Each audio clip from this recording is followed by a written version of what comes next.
Great. So yeah, this is a topic that I've enjoyed talking about in the past and in recent times, and learning as much as I can about it, and applying this concept of art direction specifically to the web. So out of curiosity, how many of you have come across, the role of an art director or the concept of art direction in previous roles, maybe at an agency or whatever? Yeah, so there's three thumbs up there. Cool. So there's some familiarity there. And who's familiar with art directions specifically in the context of art direction for web design?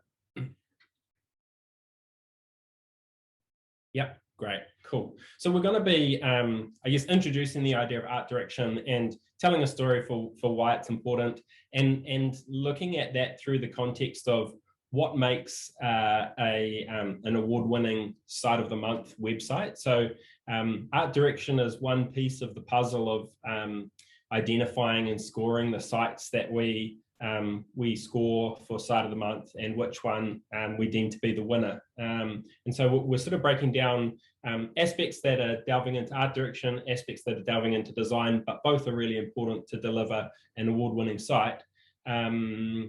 But just initially, I'll get started with, for those that are new to the concept of art direction, I'll just share a quote here. So there's the URL of where this has come from there. It's a website called alistapart.com, which is a great resource of really knowledgeable articles about the web. And it says here, art direction brings clarity and definition to our work. It helps our work convey a specific message to a particular group of people. Art direction combines art and design to evoke a cultural and emotional reaction. It influences movies, music, websites, magazines, just about anything we interact with. Without art direction, we're left with dry, sterile experiences that are easily forgotten. And art direction can really help bring a brand to life visually, whether it's in print design or on the web, and go from just, oh yeah, that's a good website, to, oh my goodness, that website is amazing. And yeah, we'll talk a little bit about, I guess, the benefits for you guys of aiming that bar way beyond the client's expectations, way beyond just meeting the client's expectations, and actually surpassing your own expectations, and continually, almost aggressively trying to pursue a better portfolio for yourself, because that not only helps your business and makes it easier to sell more websites if your portfolio is amazing and really inspirational, but it's also better for the client, because when people come to their website, they'll equally be blown away. So we see art direction as a really key component to the best websites that we see being built on the RocketSpark platform. So just looking at this idea that art direction and design are sort of these two halves to the apple almost. So by contrast, design is the technical execution of that connection. Do these colors match? Is the line length comfortable for long periods of reading? Is this photo in focus? Does the typographic hierarchy work? Is this composition balanced? So a lot of this will be familiar if you were in the session on the first day of Launch Online, where Tyrone was walking through some of those sort of specifics of text handling and just really clean, tidy design and layout. And we see with the site of the month shortlisted sites that we're scoring, there's a lot of really kind of on par, equally beautiful, really creative, lots of color illustration sites. But often the thing that edges the winner ahead is no mistakes in this space, in the design space. So the art direction is great, but then every stack is just solid, solid, solid. The overall page flow, the feel of the page is really well considered. There's no dud moments. So that's a really important side of it as well. So I will hand over to Tyrone for some of this. I'm not going to just hijack all of this and make him watch. So you can look forward to hearing some from Tyrone a little bit soon. But yeah, a few months ago, we actually changed the scoring criteria for site of the month to be closer to how awards.com, so awwwards.com, score their side of the month scoring. So there's some really inspirational website designs on that website if you haven't seen it before. But there's 4 key areas that they score their side of the month and side of the day websites on. It's 20% design. So that's that sort of core layout, spacing, line length, all of that, that side of it. 20% creativity. So that's that, you know, bringing the brand to life in a visual way, you know, evoking the feel of the brand through color and illustration and imagery that really connects with the visitor. 20% usability. So just a really like beautifully simple UX, user experience. 20% content, so great images, great copy, great headings. And then we've actually added a 5th one because we want to add a priority on this. And so we're 20% design, 20% creativity, 20% usability, 20% content, and 20% mobile. So we're placing mobile as a scoring factor. So who here would love to win side of the month and get that little badge on their website? Pay a thumbs up if anyone's would love to win that. Cool. I'd love to see you guys win that as well. And so nailing it on these 5 areas will really, put you in the running for that. So what we're covering this session will help with especially the creativity aspect. And then to a certain extent, the content as well. So we just wanted to, I guess, give some specific examples of sites that have been site of the month or site of the year or shortlisted sites, and look at these 5 different category areas and what about these designs sort of tick the boxes in these areas. And often it's not earth-shattering things. It's the sum of the combination of everything just working together really well. And, you know, showing restraint where restraint is needed, showing a break when a break is needed, you know, not everything just being in your face. So, you know, having those moments and then having a rest, having a moment. So Tyron's going to walk us through some examples in these areas. Yeah, cool. So the first section we'll look at is design. So we've got some notes here when we're judging site of the month on how we actually judge design. So we look at the use of space, provide a coherent experience for visitors, apply consistent styling throughout the site, and invest time in making sure it aligns with other brand touch points. So yeah, so that's how we kind of define design on these side of the month sites that come through. Right. You click that or the arrow.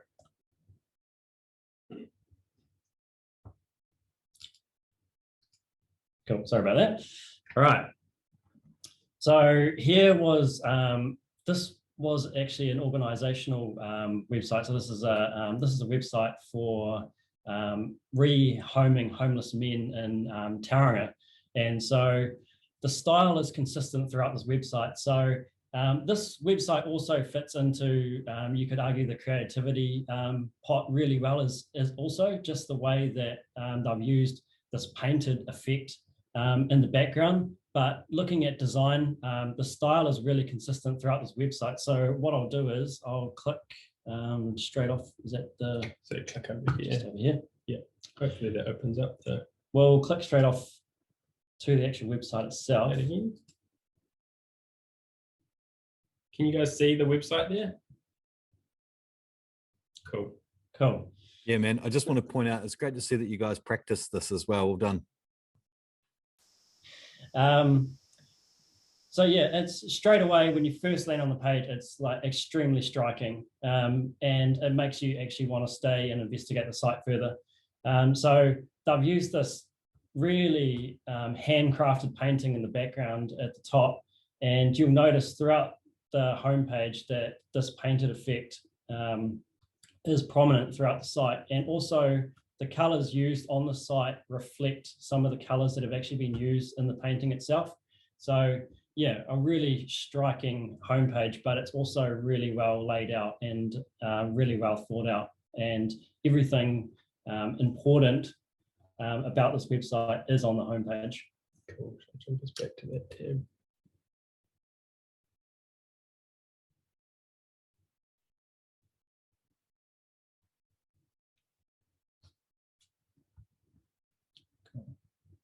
Sorry. Cool. So yeah, this was just another screenshot of that particular section. So yeah, again, just a more detailed look, a more detailed look at these, just the way they've used the painted effect and overlaid the text over this. But yeah, that style is prominent throughout not only the homepage, but every single page that you flick through on this website. I see there's some chat questions there, Jason. Are those ones that we should check out now, or are they good to cover at the end? Yeah, no, they just popped in, and I think they are worth answering because it's the same question.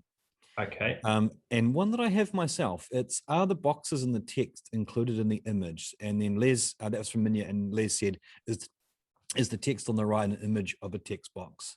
So next to the form, you've got sort of those highlighted, positive change with the blue background. So are they image or are they text? Oh, you're meaning here? Yes, yep. I think that is an image. Yeah. But I think the one at the top. I think they're using grid gallery for this, or a picture block to get that effect. Yeah, so that is an image. But this is all text. That's an image. Yeah, so not ideal to have text as an image, but it's not particularly SEO rich text up here. So it is sort of a bit of a trade-off to get this visual effect, definitely. Yeah. Cool.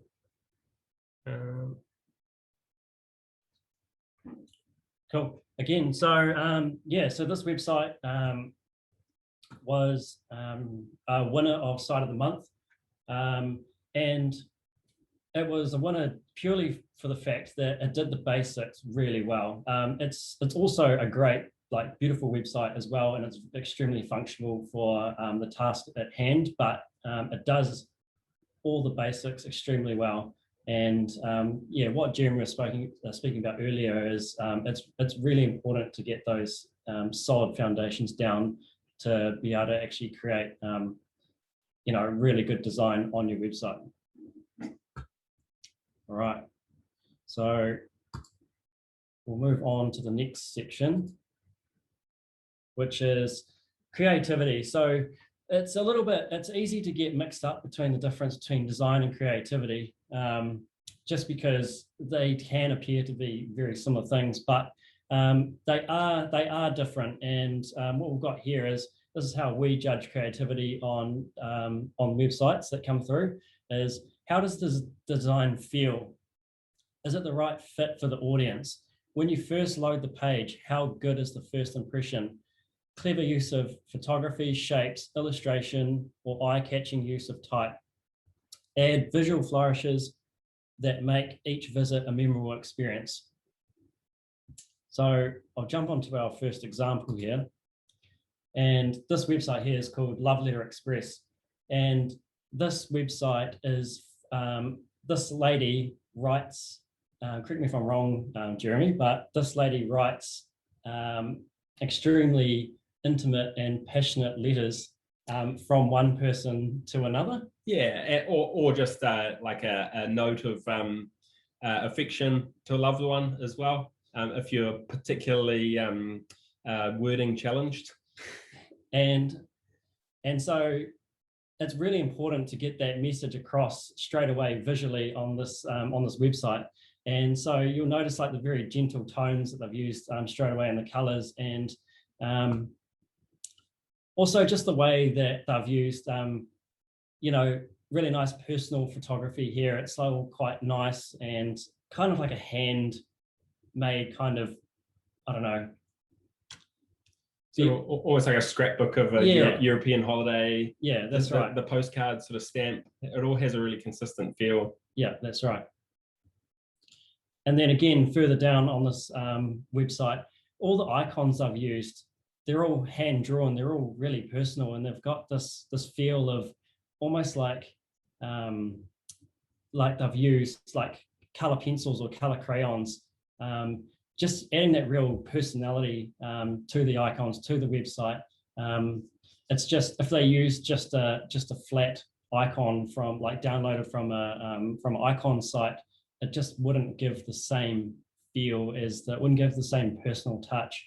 And for this website, that personal touch is so important. It's what it's trying to achieve. Yeah, definitely. Those bespoke icons are often present on the side of the month winners, just that extra little attention to detail. The icons, the kind of stock icons that Tyrone referred to, are almost a little bit for me like the stock photos of the illustration world. Yeah. And yeah, it's really important if you are using those stock icons or illustrations. How can you customize them? How can you make them your own?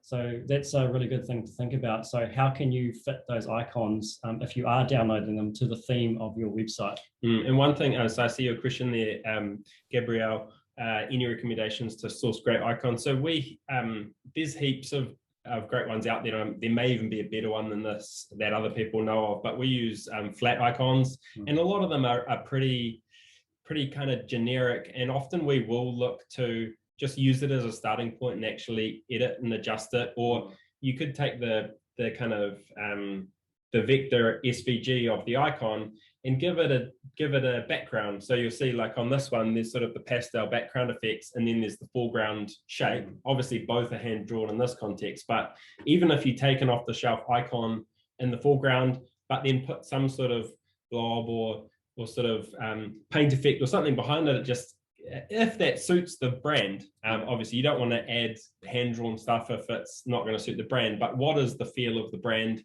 and create any illustration that can support the messages, make sure that it really matches the brand. Yeah, that's right. We'll look at another example here, and it's quite a different example, but so this example is heavily photography based, but the key thing here about the photography is the photography is unified throughout the whole website, and there's a theme to the photography. The photography makes the product look really quality. It makes it look honest. It makes it look trustworthy. It makes it look premium. And this is obviously really important to this brand, to this customer, that they're trying to sell quality. And investing in photography is obviously a well worth investment for this website, because you can't get the same experience without good photography. And even just looking at the art direction in that top image, even just clever, everyone hates a blunt bread knife, but the kind of luxurious stone bench top in the background, the dark chopping board, the kind of touch of red in the top red corner. I don't even know what that is, but there's accents of red through the design as well. So the designers just deeply thought about the connection of color and style and what the image is saying, beyond just here's a picture of the product. Yeah. And yeah, no doubt, there would have been a mood board to figure out the feel of what they were trying to achieve before they even went out and did a photography shoot. So we'll look at another section of this website. So so they're Japanese based knives, and I think this is a really important graphic to have on their homepage. So this graphic really shows, straight away, with a little bit of Japanese branding, it shows that the knives are Japanese. It gives the product a sense of heritage and authenticity, and yeah, it just again just kind of reassures that quality, like it's been around for generations. It's a really good product. And we'll look further down this homepage. Again, the photography is all consistent throughout the homepage. Doesn't matter what, whereabouts on the homepage it is, or what the photo is about, whether it is actually selling the knife or whether it's describing the knife.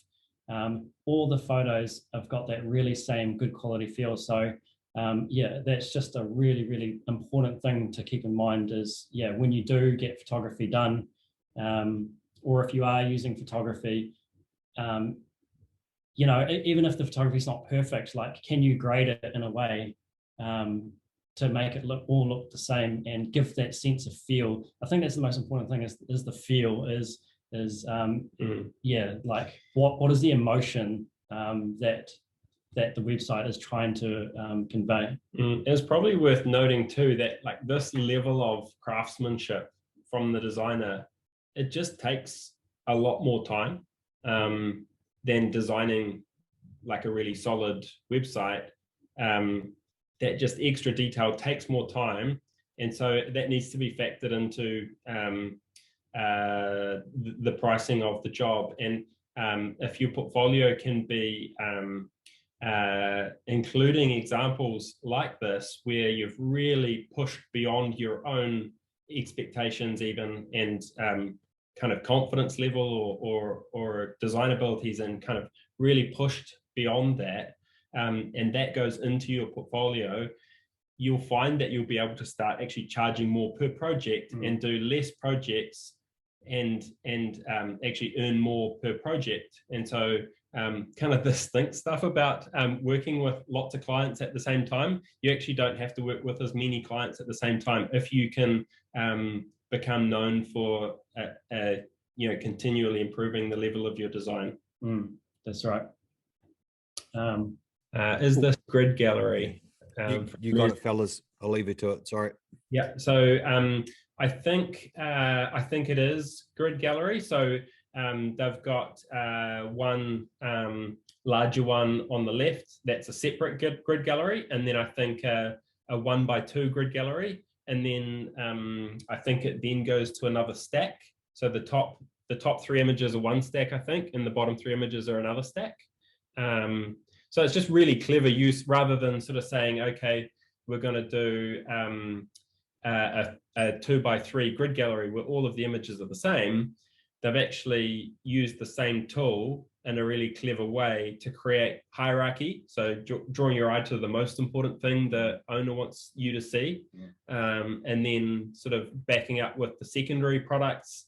And then the third thing in that hierarchy, the eye naturally wants to start top left and then move to the bottom right. That's just except in cultures where they read different ways. But in cultures where, you know, you read from left to right, top to bottom, the eye just wants to do that. So it's really clever hierarchy in that section there.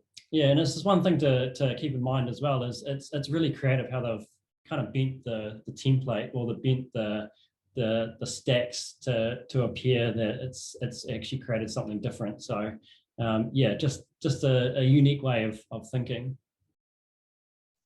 We'll move on to another example. So this is a bone. It's a bone density scan website.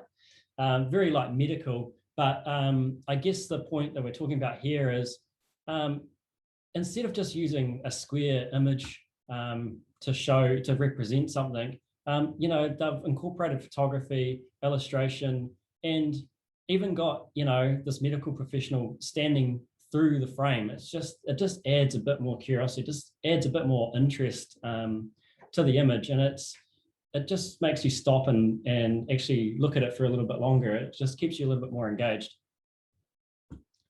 And we've got another example here. Again, same thing, just using images, using photography and illustrations.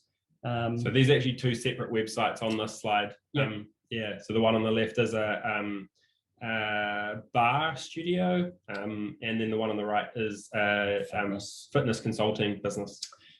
Yeah, and again, like, even though just looking at this fitness consulting image, you know, it's actually pretty simple. It's just a round image with, you know, a few kind of illustrations around the outside, but it just creates so much more interest than just a round circle image. All right. Yeah, this is a good example of, I guess, the bespoke hand-drawn icons, where they have a real hand-drawn look. But even if you did, going back to Gabrielle's question before, even if you did say, use the dark part of the icon from something like Flat Icon or Font Awesome, and then in a graphics program added the pastel background, it would just still add a little bit more life and feel to the design. Yeah, that's right. Cool. So we'll look at the next section now, which is usability.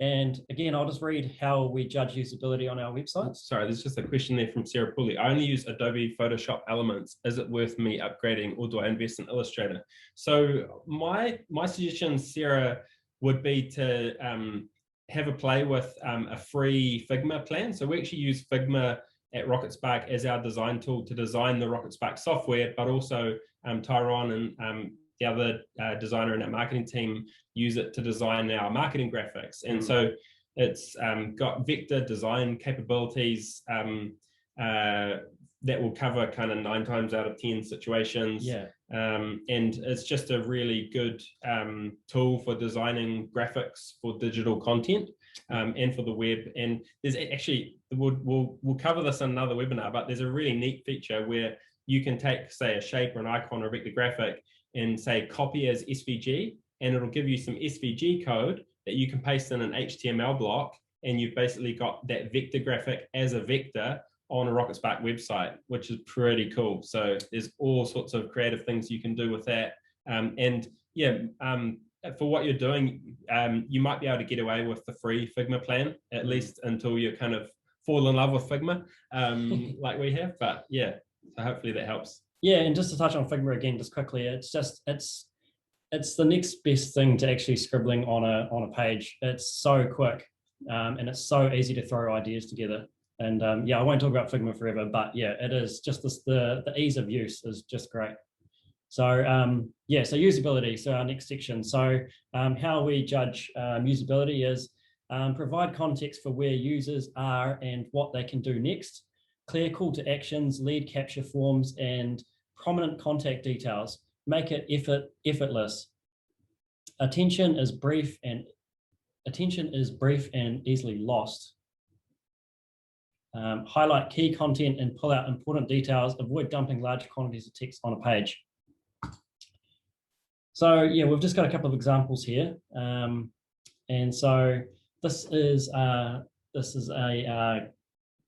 a car service website based in Whakatane, New Zealand, and again, it's a reasonably simple website, but just the usability is just really easy to use, and like that's the whole point of usability is you should be able to just jump on a website and be able to move your way around it really quickly and find the answers that you're looking for really simply, really quickly. And this website does it really easily. So it's a website that it's a business that deals in both or specializes in Isuzu and Hyundai.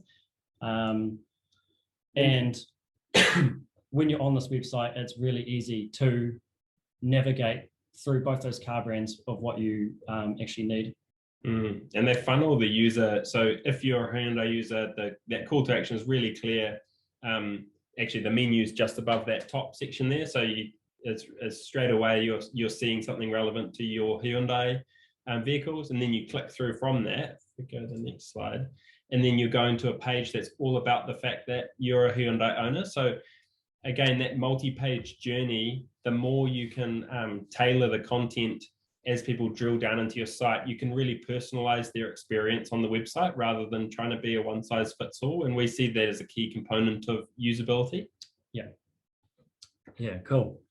All right, got another example here. So this is a fitness website that we briefly talked about before. And the reason why I've got this slide shown here is because they've got basically two almost like points of, well, they're not 2 points of contact, but one's download your free ebook and one's talk to us. And I just thought like they've just defined those two areas really well. And throughout this whole website, it's really clear and easy how to use this website. So this website is actually a consultant business to help gyms and personal trainers grow their actual own business.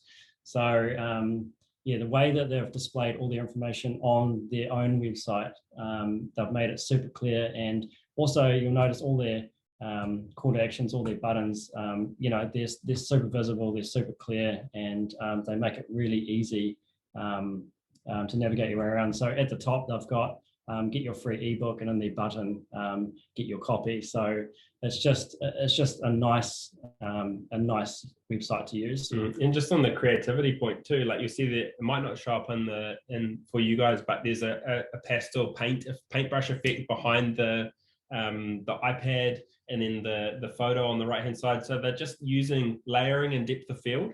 It'd be really easy for them to have just put the picture of the iPad, and it would have been a tidy design, it would have been fine, but they've just thought about that depth of field just to bring just something else to it.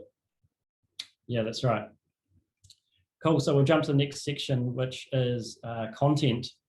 So content, how we judge content is high quality images, thoughtful copy, good SEO, and considered user experience. No incomplete work should go live. So yeah, that's something that we do see from time to time. A website that has gone live that's actually got a few mistakes in it. So just one thing to bear in mind before you go press live is just double check or get someone else to check that everything works properly.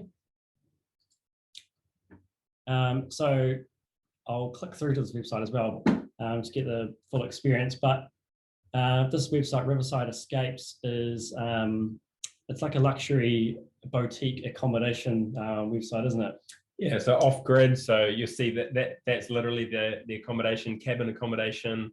I think in the Olive Grove, near a river. I'll click through to the actual website and we'll have a more in-depth look. But what's really striking about this website is the photography that they've used. You can just straight away imagine yourself being there and put yourself in the picture. And this is actually in reference to your comment from the other day, Les, about New Zealand being shut down. This has been a New Zealand tourism business that's been growing despite the rest of the world not being able to visit. So the designer's done an amazing job to help them not only survive but thrive through great design. Yeah, and again, this fits under the creativity umbrella really well as well. As soon as you land on the homepage, you get this real sense of retreat, escape, kind of like a little bit of a journey. Throughout this website, they've got really stunning images throughout, and it's what really sets this website apart. So can you imagine this website if it didn't have the photography as good as it does? It would not have the same impact. And if the images are great too, you don't kind of have to work as hard on the surrounding design. Yeah, that's right. Like when we were designing more websites for clients, I always found the hardest sites to make look good were the ones with terrible images, and the ones that look the best that other people seem to like. It was just great images, and as a designer, I just sort of could get out of the way almost. Yeah. Let the images do the work. Yeah, exactly. We'll just look at this next section. So, do you want to explain this one, Jeremy? Yeah, so this is sort of the first more text-heavy section of that design. So below that beautiful photo slideshow. But in terms of just really persuasive content, it's just really clever. So it's not a whole lot of text, but they pack in so much information that supports the images. You know, eco-friendly, off-grid. It's riverside. It's in a grove of olive trees overlooking a river. It's near a village. There's a hot outdoor bath, more stars than you've ever seen, light the wood fire, pancake breakfast hit. So they're thinking about the assets, and I think tourism businesses are probably quite familiar with this concept, listing their kind of assets on Airbnb or TripAdvisor or whatever. But you can do this for any sort of business. It's just thinking, what is some people might call it unique selling proposition or unique selling point. What are the things that are persuasive about why someone would choose you, and that can be applied to any business. Cool. Right, and again, this is off the same website, and I took this screenshot as again, it's another unique way of visually showing the journey that you would potentially go on if you went to this escape. And I just really love the way that they've kind of captured these like almost like Polaroid type photo styles with all these little hand-drawn icons around in it. And again, it's that real personal touch. They've got this almost recycled paper look in the background. And yeah, it's all about that personal touch. And it's just, yeah, again, it's just an enjoyable page to be on. It actually makes you want to digest the content. All right, and we'll move on to our last topic, which is... We'll have to check out that blog at the end, Sarah. Cool, thanks for that. Yeah, our last topic is mobile.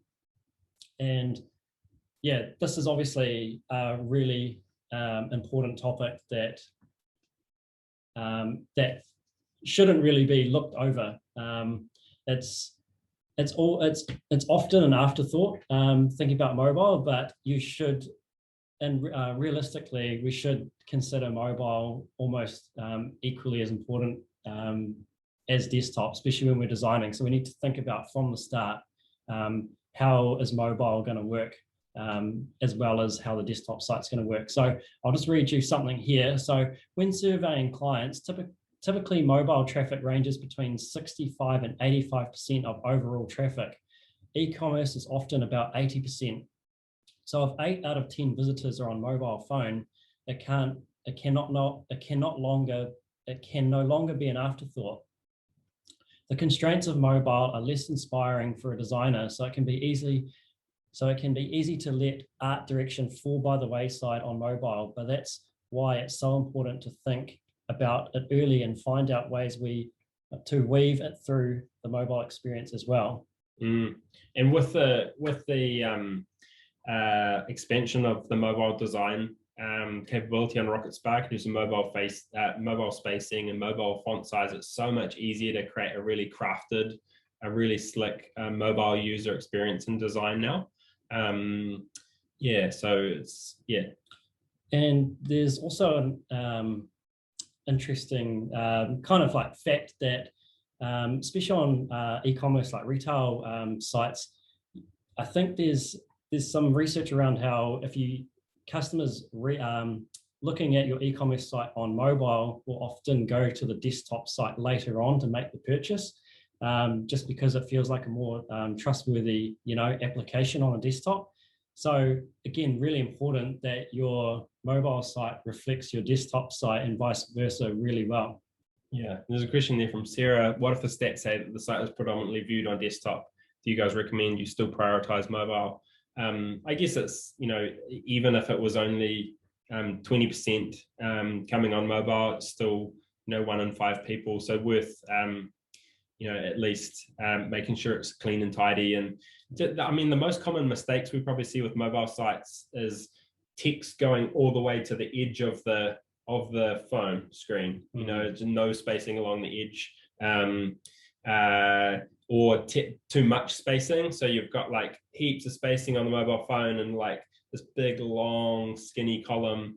And it's not difficult now to fix those things. It's just a quick look and adjusting the spacing, and it should be pretty forgiving. The one we find probably the most mistakes with mobile is in the feature area. So there's quite a few mobile controls with the feature area in terms of adjusting the size of text and where the text is positioned, that sort of thing. And sometimes people forget to check that on mobile. So that's one to watch out for. Yeah, cool. We've got an example here of a mobile site. Oh, sorry, team. Leon has got his hand up, very politely waiting. Leon, what would you like to contribute? Thank you.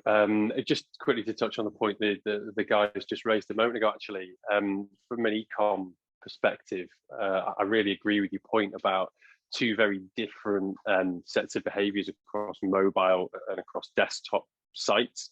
So normally, again, with referencing some of my electricals experience, we see a lot of like multiple mobile sessions in that research journey, probably done on the couch watching a bit of TV, doing some research into some products, almost no intention of buying at that stage, but very, very different needs to the desktop experience on site when they're coming to the pointy end of a sort of classic funnel journey and want to check out and want to buy. I just wondered if you guys, from your experience, had any thoughts or points around those very different needs across those different platforms, and how you can almost design slightly different experiences that meet those needs, but obviously with a really close alignment from a brand identity and a styling perspective and all that good stuff you referenced in the previous sections as well. It's kind of like there's a bit of a split personality thing going on, isn't there, sometimes?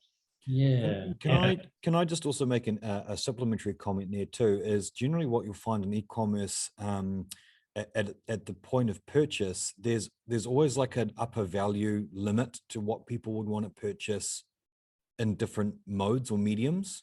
So for example, I think on mobile, I think sort of people are comfortable spending up to say £100, £150 on mobile. And then above that, they'd sort of move to the desktop situation. And then if they're talking, tens of thousands of pounds, they'd like to do it, in store, face to face. I don't think I've ever come across anybody that's bought a John Deere tractor online. So that's just a little supplementary piece to that. But Jeremy, have you got any thoughts about what Leon had just asked?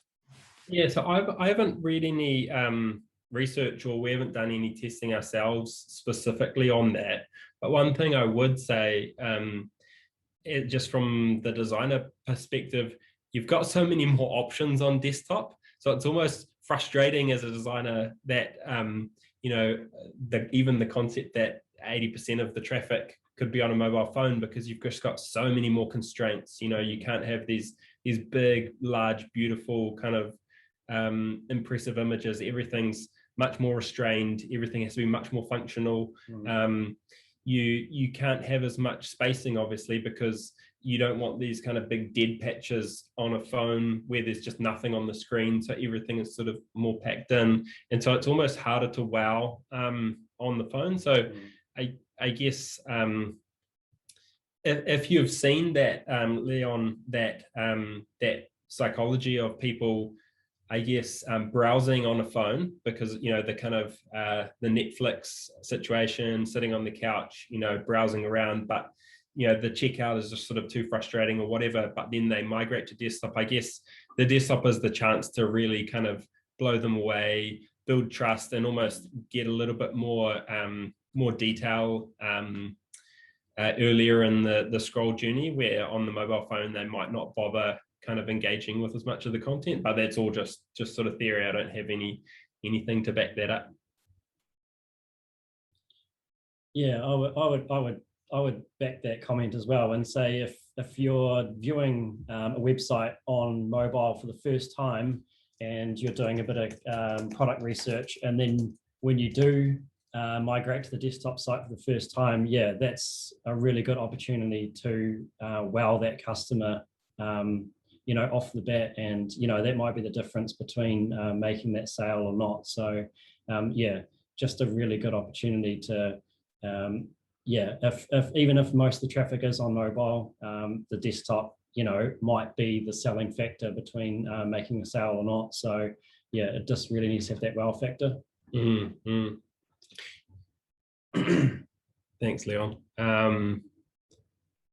Cool. So yeah, just going back to, so that was sort of a bit of an overview of, I guess, some examples and sort of where art direction fits in with design and with all of those different things. And just jumping back to a table from the Alyssa Part article that I quoted from at the start, it's just a really good, concise way of thinking about art direction and design differently. So you'll see in the art direction column there, does this color scheme fit the brand? Is it appropriate for the situation? Bright colors might not fit a sad message. What does this font connote? How do the letter forms themselves send the message without the actual words? Comic Sans might be too silly, but Helvetica might be too vanilla. How balanced should the composition be? Balanced compositions are pleasing but often passive. Unbalanced compositions are often uneasy and unsettling, but visually more interesting. How well do the visuals support and convey the mood of the brand? What is the message or story the design conveys? But in a nutshell, art direction is, does it feel good? And design is, does it look good? And the feel really needs to connect back to the brand. And we've talked a little bit with some of our partners about the situation where the client doesn't have a very well developed visual identity but has an existing logo and isn't wanting to pay for a branding package. And I guess we've sort of talked about that idea of taking what they have, and it might just be a logo and no color palette even to support that, no kind of visual elements to support that, and almost mood boarding around that existing logo and just sort of making the best of a bad situation, but not just sort of diverting or reverting to sort of a really bland look, but actually sort of trying to just inject that art direction even when there is none coming from the brand itself. And I guess a lot of the articles I've been reading about art direction are in the context of big agency life, where you've got all of these different specialist roles, and in a small agency or as a freelance designer or web designer, you are the designer and the art director. So maybe you're a really creative person and illustration comes naturally to you. That's not really me, so I've had to definitely push outside my comfort zone on that side of things. But in terms of wanting to push the boundaries on producing better and better websites than the last, it's just that pushing beyond your comfort zone and trying to beat your last work. Yeah, that's right. So just something else to add here. So I kind of touched on this at the start, but it's better for your portfolio and your client's business to exceed their expectations. Don't aim for websites clients like, aim for websites they love. So this is just a quote just around inspiration from Canva. So Canva is a design tool, a really simple design tool. And actually some of our design partners that are using Canva to design sort of some graphic templates for their clients, and then they hand it over to their clients, and their clients can create social media graphics and email graphics that are consistent with the visual identity of the brand. But Canva said here in this blog post, one of the biggest responsibilities in art direction is to set the artistic vision for the project. In order to find, expand, and fine-tune that vision, you need to look for inspiration. Artistic inspiration can come from anywhere. You can flip through fashion magazines, go to a photography exhibit, explore street art in your city. There's so many opportunities. The more time you spend exposing yourself to art and creativity, the more diverse you'll be with your ideas. And the more unique, original, and interesting your artistic direction will be. Instagram is a great place to find artistic inspiration. And that's definitely been the case for me. That screenshot on the right is just examples of design that I've saved on Instagram that I just found interesting. And when we've done a few projects to help clients here and there recently, I've been able to use that as sort of a shopping list of ingredients where I can pull a range of different images and group some styles together and to run the client past it. What do you think of this? Sorry for my list. Do you guys consider accessibility in your judgment assessment process? So to be honest, Leon, no, not at the moment, but we definitely need to get better in that space. So we've been having a lot more conversations about accessibility and design here at Rocket Spark with how we evolve the visual identity of our own brand. But that's a great suggestion to bring that consideration into the judging criteria. I really like that. Yeah, for sure. Oh, should we move on to the next? Yeah, we're kind of we're eating into the time here, Torrin, so we might need to pick up the pace for the last few minutes. How are we going, Jason?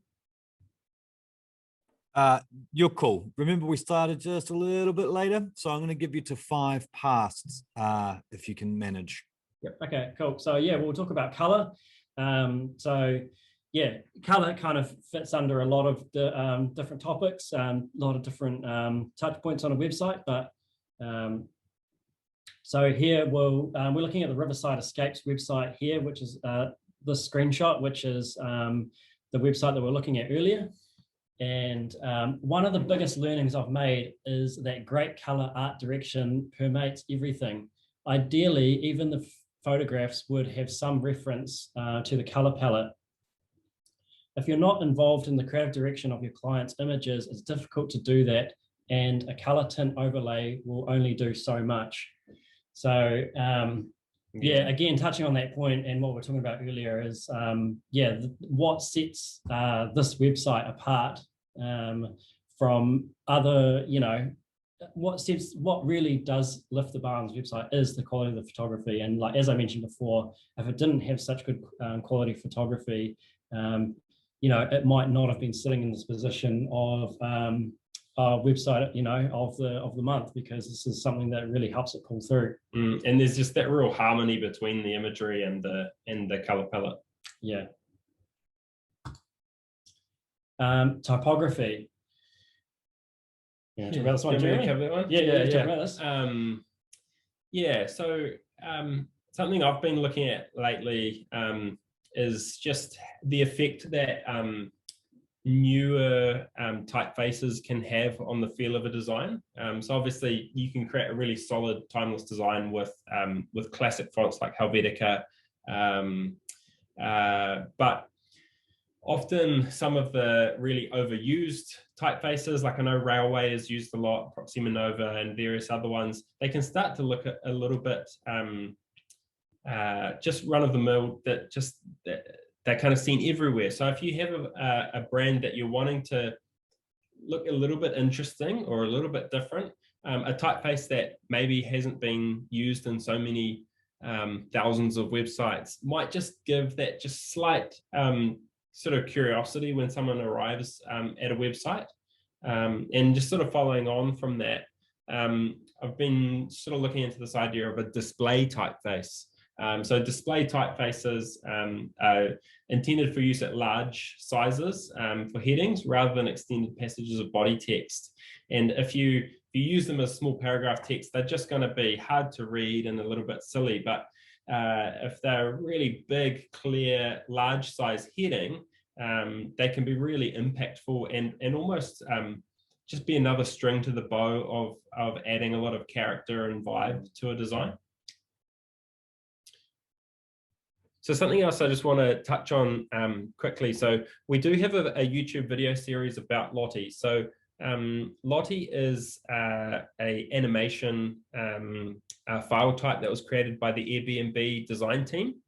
So with Lottie, effectively you can have a vector animation file and embed it on a website, and it's all vectors, so it's super fast loading and super sharp and crisp on any screen size, and it scales for mobile and desktop. And the really neat thing about Lottie is it can be used from anyone with no animation skills, no knowledge of After Effects.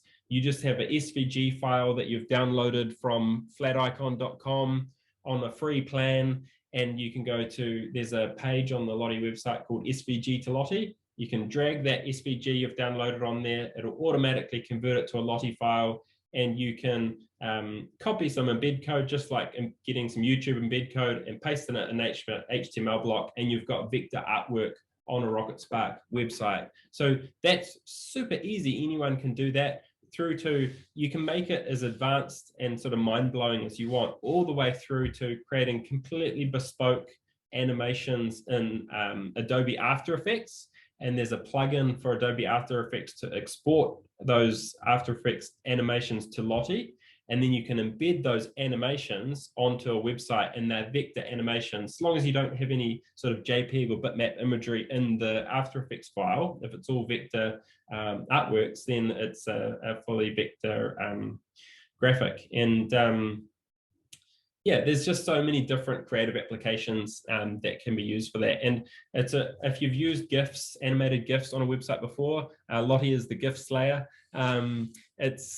It's sharper, it's faster loading. The only place where there's a benefit to using a GIF over a Lottie is in social media. So like on Facebook or Instagram, where you can't do Lottie files. But if you create a animation in After Effects and export that to Lottie for use on a website, and you also want to use that animation on social media, then you can export that as an MP4 for Facebook and for Instagram, and you can also export from Lottie to GIF really easily. So you've still got those other channel options. And just real quickly, so this is a really simple example of a Lottie animation on a website that's been designed here. So just something to draw attention here. So just a smooth animation, so it's bringing in the red of the branding and just draws your eye into the section. It makes you want to read it. Yes, it's kind of a fluffy kind of, it's obviously not as important as kind of the meat of the text, but it's just something about guiding your eye in and adding, for lack of a better word, a bit of an interactive feel to the design. And it's just a unique element on a website that you don't see every day. So yeah, it just causes a bit of curiosity. So yeah, one thing if you are creating those animations is keep the movement smooth. So when we've been experimenting with this idea of bringing animation into a Rocket Spark website, if there's too much going on, it's overwhelming and your eye is distracted. So slow, smooth, kind of relaxed movements are really important. And this is another area to bring art direction and the brand into the way the animation is created. So client A, the animation should feel fun and cute, almost bouncy, but not rushed. Loops, single play animations can be used for good effect here. And then client B, animation should feel sleek and professional, not cartoony, subtle on-scroll animations that enhance but don't distract. So really think, if you are creating animations, think about what will best suit the vibe of that brand. Yeah, sorry. So that you can do things like looping and bouncing. So let me see if I can just jump into my Lottie account. So this is just a little graphic that I created. So you can see there's a little ball sort of sliding up around this curve, and then it repeats. So you've got these controls here where you can change things like make it bounce. So you'll see there that then reverses. And so it sort of feels like an infinite thing. Generally, we recommend setting the width as 100%, then that will scale to the width of whatever column you put that animation into in a Rocket Spark HTML block. But then, yeah, so you can turn off the controls, you can make it autoplay or loop, or just autoplay once, or you can make it play on hover, and that will adjust the embed code down the bottom here. It's just a matter of copying that code and pasting it into an HTML block. And this is one that I created in After Effects and used that Lottie plugin to export to Lottie. But if I jump into my previews, you can then see all of your uploaded animations that you've created. So this is one that we created that won't actually be used on the Stephen Adams website, but just this little animation of sort of the playbook effect. When that was 100% width on a website, it was just really striking and quite interesting. But yeah, heaps of different options of things that you can do with Lottie animations. And yeah, yeah, that's on our YouTube channel. There's a series of 3 videos on that if you'd like to learn more about Lottie. And this one here. So again, just a really subtle one on this website. Here, the reviews. So just these little injections of movement can just add that extra polish to a design as well.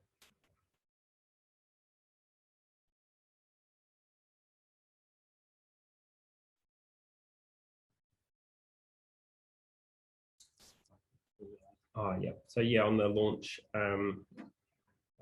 website here, there's just a single play animation there.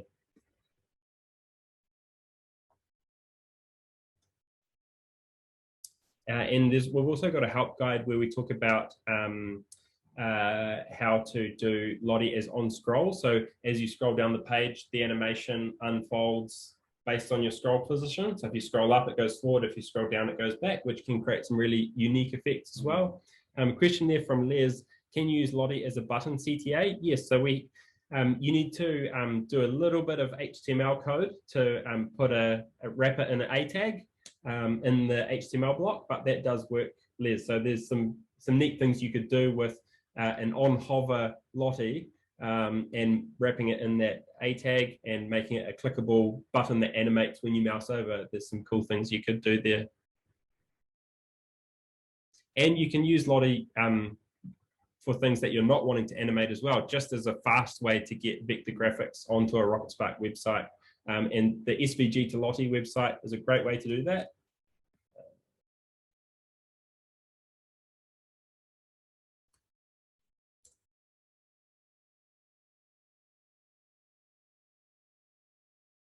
So it's just a matter of dragging and dropping an SVG file here and automatically converts it to a Lottie file. It's super easy and anyone can do it.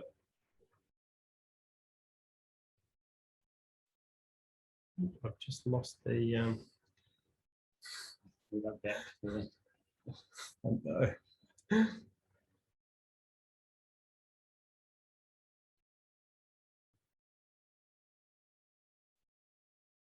sorry folks, we've lost the can you go back? Can you see that one? Yep, perfect. So just a finishing quote from a listed part there. Art direction gives substance to design. Art direction adds humanity to design. So hopefully that was helpful and gave some fresh inspiration of things you could try in your designs moving forward. What in the business you want? I think it's really important that the clients that you're dealing with are the clients that you want to deal with, and I think it's really important that they want to deal with you too.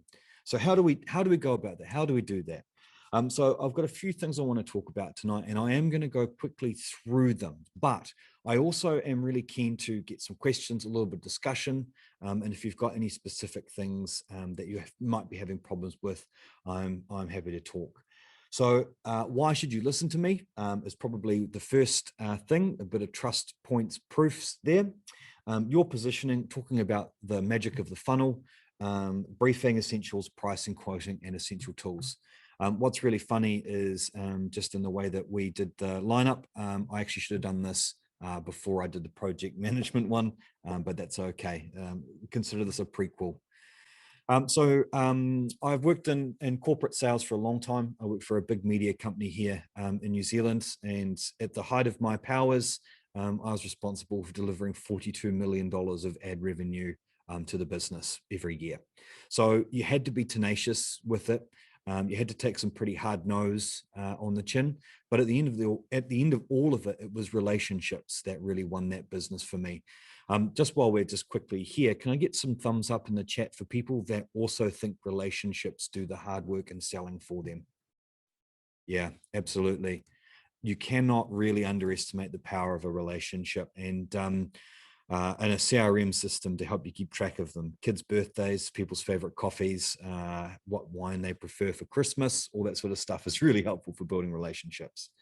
And so that sort of relationship first attitude carried me into my last agency role, where I was at a specialist ad agency called Tractor. They were really good at taking the long view on potential clients as well.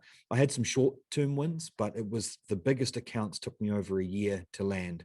And sometimes you have to take the long view. So we'll talk about that in just a moment.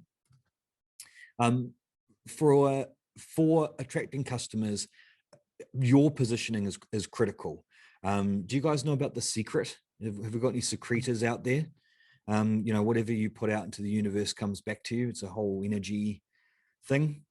But this is just like that. So how you present your world is what you'll attract back. So your brand voice, your social media, what your website looks like, all of those are indicators of your positioning. So this is a RocketSpark partner here in New Zealand. Just taking a quick look at that. What sort of clients do you think they attract? Les, I can see you right there on my screen. Do you want to unmute yourself and tell me what sort of clients you think these people attract?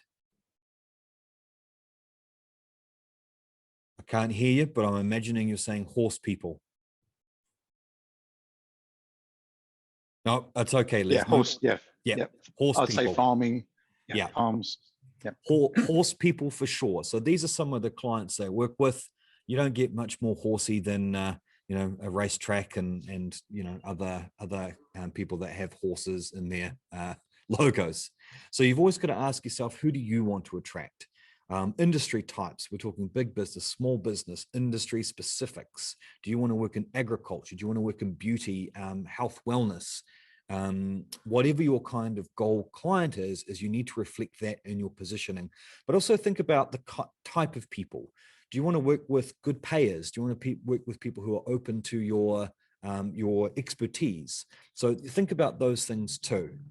The next thing I want to talk about is funnels. We've got some boy racers out in the street there. Who knows what I mean when I say funnel? A few of you? Yep, sales funnel. If you Google sales funnel, this is what you get. They're all the same.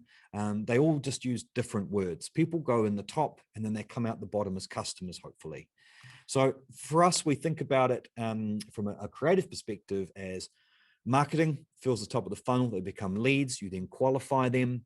You then pitch to them, and then you convert. But I want to touch on what, from my experience, I think is probably the biggest area for improvement in our partner base, and that's qualifying your leads. Qualifying your leads is one of the most important things you can do for profitability of your business. Qualifying for me is all about fit, finding out whether or not that customer is fit for your business, and one of those customers that you want to attract. Qualify out time wasters, qualify out businesses that don't have the same value as you, budget mismatches, design vision differences. All of these need to be qualified out before you even start the process of pitching to them. Pitching is a very, very, very expensive process, and something that you need to do when you're fairly certain that you'll win the job. There's nothing worse than pitching and knowing you're not gonna get it. One of the rocket sparkers on the team, would you mind just admitting? So some qualifying questions. First off, you need to answer these questions as quickly as you can to save your bacon. And so I'm talking about, this is about before you've quoted, before you've taken the brief. Try and get these out of the way. What is your budget? When do you need it by? Are you talking to anyone else? And what sort of design do you like? Because what you'll find is that as soon as you ask them the budget question, straight away, you know that there's no way that they're going to fit within what your price point is. Awesome. Thanks very much. You're qualified out. When do they need it by? If they need it by tomorrow and you're busy, sorry, see you later. Are you talking to anyone else? I find this one a bit of an interesting one, because if they say, yes, I'm talking to XY designer, if you know your local design community, you'll know how you kind of stack up against XYZ designer that they're talking to. You know that guy is a bottom feeder and he charges bottom dollar for everything. You know that you won't be able to compete with them, and you don't want to get into a pitch war with that guy. Back yourself and qualify them out. Otherwise, it's a race to the bottom. The other thing too is that what sort of design do you like? If you love flowery, beautiful design, and they say, I want flames and black everywhere, probably not going to be a fit for you. The next thing is red flags. And I've got a little list on my screen here of red flags that if you come across them, run away. If they ask for a discount, if they haggle over price, no, don't engage. If their communication isn't great, you email them some questions, you never hear back, see you later. Micromanaging, there's nothing worse than working with a micromanaging client. Get rid of them. If they want you to copy or steal another design, see you later. If they complain to you about previous designers they've had, and it definitely wasn't their fault, the designer was just mean, get rid of them. If they don't agree to your terms and conditions and they refuse to pay a deposit, get rid of them. If they don't want to pay a deposit, what makes you think that they're going to pay the bill at all? So doing these things here is a great way to save yourself time and stress at the end of the process. Trust your instincts. If you feel a bit whiffy about that client, trust yourself. So back to funnels. So funnels are good for forecasting. You've got to keep good records with your funnels. Funnels can tell you how many leads you've got, how many quotes are sitting out in the marketplace. If you've done a little bit of math, you can kind of figure out that at what stage of the funnel someone is more likely to become a customer. Further up the funnel, it is less likely they are to become a customer. Further down the funnel, the more likely they are to be a customer. So someone who fills out a form inquiry on your website, maybe a 20% chance they'll become a customer.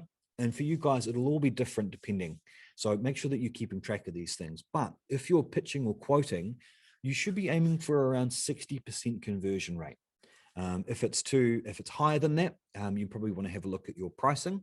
It tells me that you're probably a little bit too cheap. If it's lower than that, it might be that they weren't a good fit in the first place, or maybe you are too expensive, or there's a myriad of other reasons. But having a funnel is a good way of forecasting, but also finding leaks in your process. So if you're getting heaps and heaps of traffic to your website, but you're not getting any leads, that's a leak. If you're getting heaps of inquiries, but you're not getting new jobs, that's quite a bad leak. And bear in mind, like I said, further up the funnel, it's much easier to fix those leaks. It might be you just need to put more forms on your website for people to access, or you might want to sort of update your look and feel. Bottom of the funnel leaks are very time consuming and expensive. So that's when you are pitching and pitching and pitching. You're taking a brief from the client, you're thinking about their job, you might even put a mood board together before you do the quote, you then quote, and then you never hear back from them. So funnels are good for figuring out where in your sort of marketing process and your sales process where you're losing potential customers. Now, briefings, hopefully that's a bit of a misnomer, and none of you actually do briefings. As I talked about yesterday in the project management one, briefings are a great time to build trust. It's a good building block for trust. And I talked about reverse brief. That's a good time. As with my presentation the other day, I really couldn't find a good quote, so I made one up myself. Taking a good brief is paramount to building trust. It shows that you can listen and interpret. It's your perfect and most likely only chance to really tease everything out of the client before you've started the build or the project. And it also helps you ensure that they have buy-in of whatever you produce. So brief, reverse brief. Ask good questions when you're briefing, which is it sounds really, really silly, but one of the things that you'll find is that a good brief is made up of good questions. And one of my favorite questions is a goodie, and I hope you like it. I hope you've all got your pen and pencils ready. It's, if we don't do this project, what happens to your business? So what it does is it reframes the problem that they're facing, and the one that they want you to solve, in a way that makes them realize the opportunity cost of not engaging you. So what happens if we don't do this? Oh my gosh, well, I'll lose all of these sales, or people won't inquire. So that's a really great way to make them think about what happens if they don't engage you. The other side of it too, and I know it sounds a bit counterintuitive, but it could also make them realize that the project isn't worthwhile.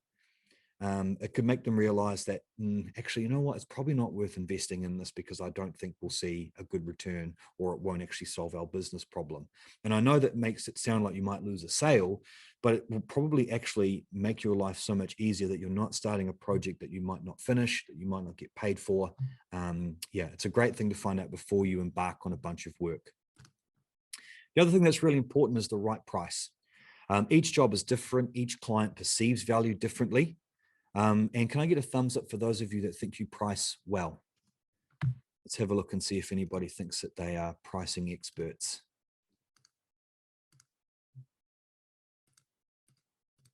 Oh, not many thumbs up there. Well, that's good. So let's have a chat about what I think some of the important things for pricing is. The first one is you need to have a good pricing strategy. You can't just sort of close your eyes and pull a number out of the air. Whether we're talking sort of value-based or project-based pricing or hourly pricing, you need to have a bit of a think about the value that you're providing. And one of the things that I'm a huge fan of is value-based or project-based pricing. If you start charging by the hour, you get tied into swapping cash for money, and that's not profitable in the long term. If it's a small thing, like if it's a client that just needs one email written, cool. You can put an hourly rate on that. But if we're talking about some big ongoing project work or a big piece of work, value-based pricing is definitely the way to go. I suggest that you Google it. There are hundreds and hundreds of really good blogs about starting with the value-based pricing. And in New Zealand, there's a wonderful pricing strategist called Natalie Coombe.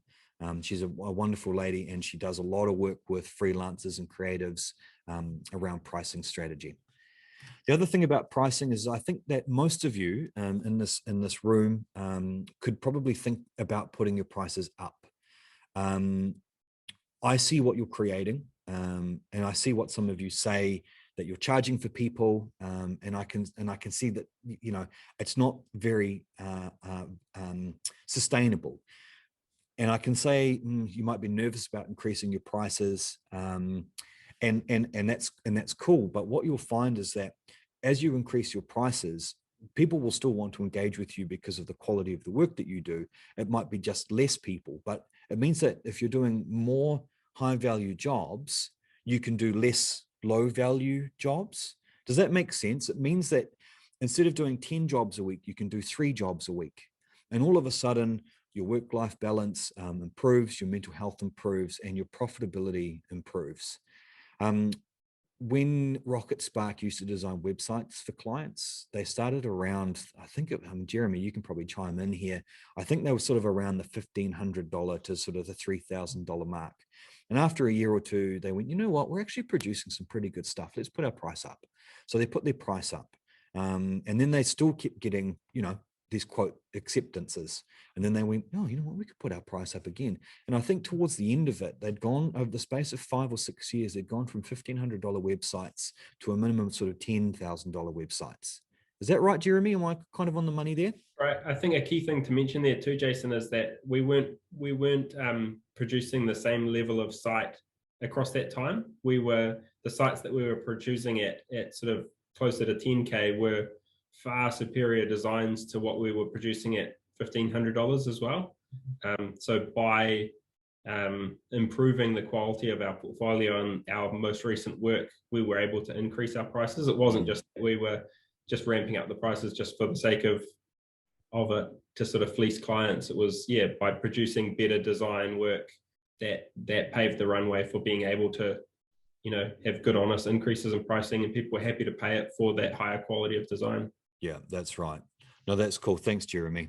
So yeah, so pricing is a bit of a science and an art at the same time. And if you've got any queries or questions around it, please let me know. Feel free to send me some quotes that you might be working on at the moment. Yeah, more than happy to help with that. I think the biggest website job I ever quoted was 122,000 New Zealand dollars for a website. So, and that was built up of a lot of moving parts and all sorts of bits and pieces. So I've seen some big ones. So feel free to flick them to me. The other thing that's really important for pricing is having a handle on your time. And I asked this last night about, you know, who charges for image researching. It's something that you need to do because you're working on behalf of the client. And I can't stress how important it is to track time for pricing. You need to know if you're burning hours on jobs and therefore profitability. And remember, like I said, granular time adds up. A quick call, a short email, you know, you could probably spend 10 hours a week doing quick calls or short emails. You need to also track how long certain things take so you can charge accordingly. So if you're new to web design and you've managed to secure a bit of a test or a guinea pig, be as granular in tracking the time of that website build as you can so that you know next time, hey, I've learned the platform, I have a good understanding of web strategy, I can probably shave 10% of the time I took to build that website off the next one. In 5 websites time, you're probably doing a website in half the time that you did for the first one. But that's why you need to track so you know for sure. So some of the essential tools I talked about last night, Xero and Workflow Max. You guys had some really good suggestions for others. I won't go too deeply into that now. And some of the final thoughts. And again, a wonderful quote here from obviously someone who knows what they're talking about. When you're busy, process is the first thing to go, but it's when you're busy that you need it the most. And that's so, so true. We go back to eating the elephant. You know, it's all about having process. You have to stick to it. To be a successful business owner, you have to be in a constant process of updating your records.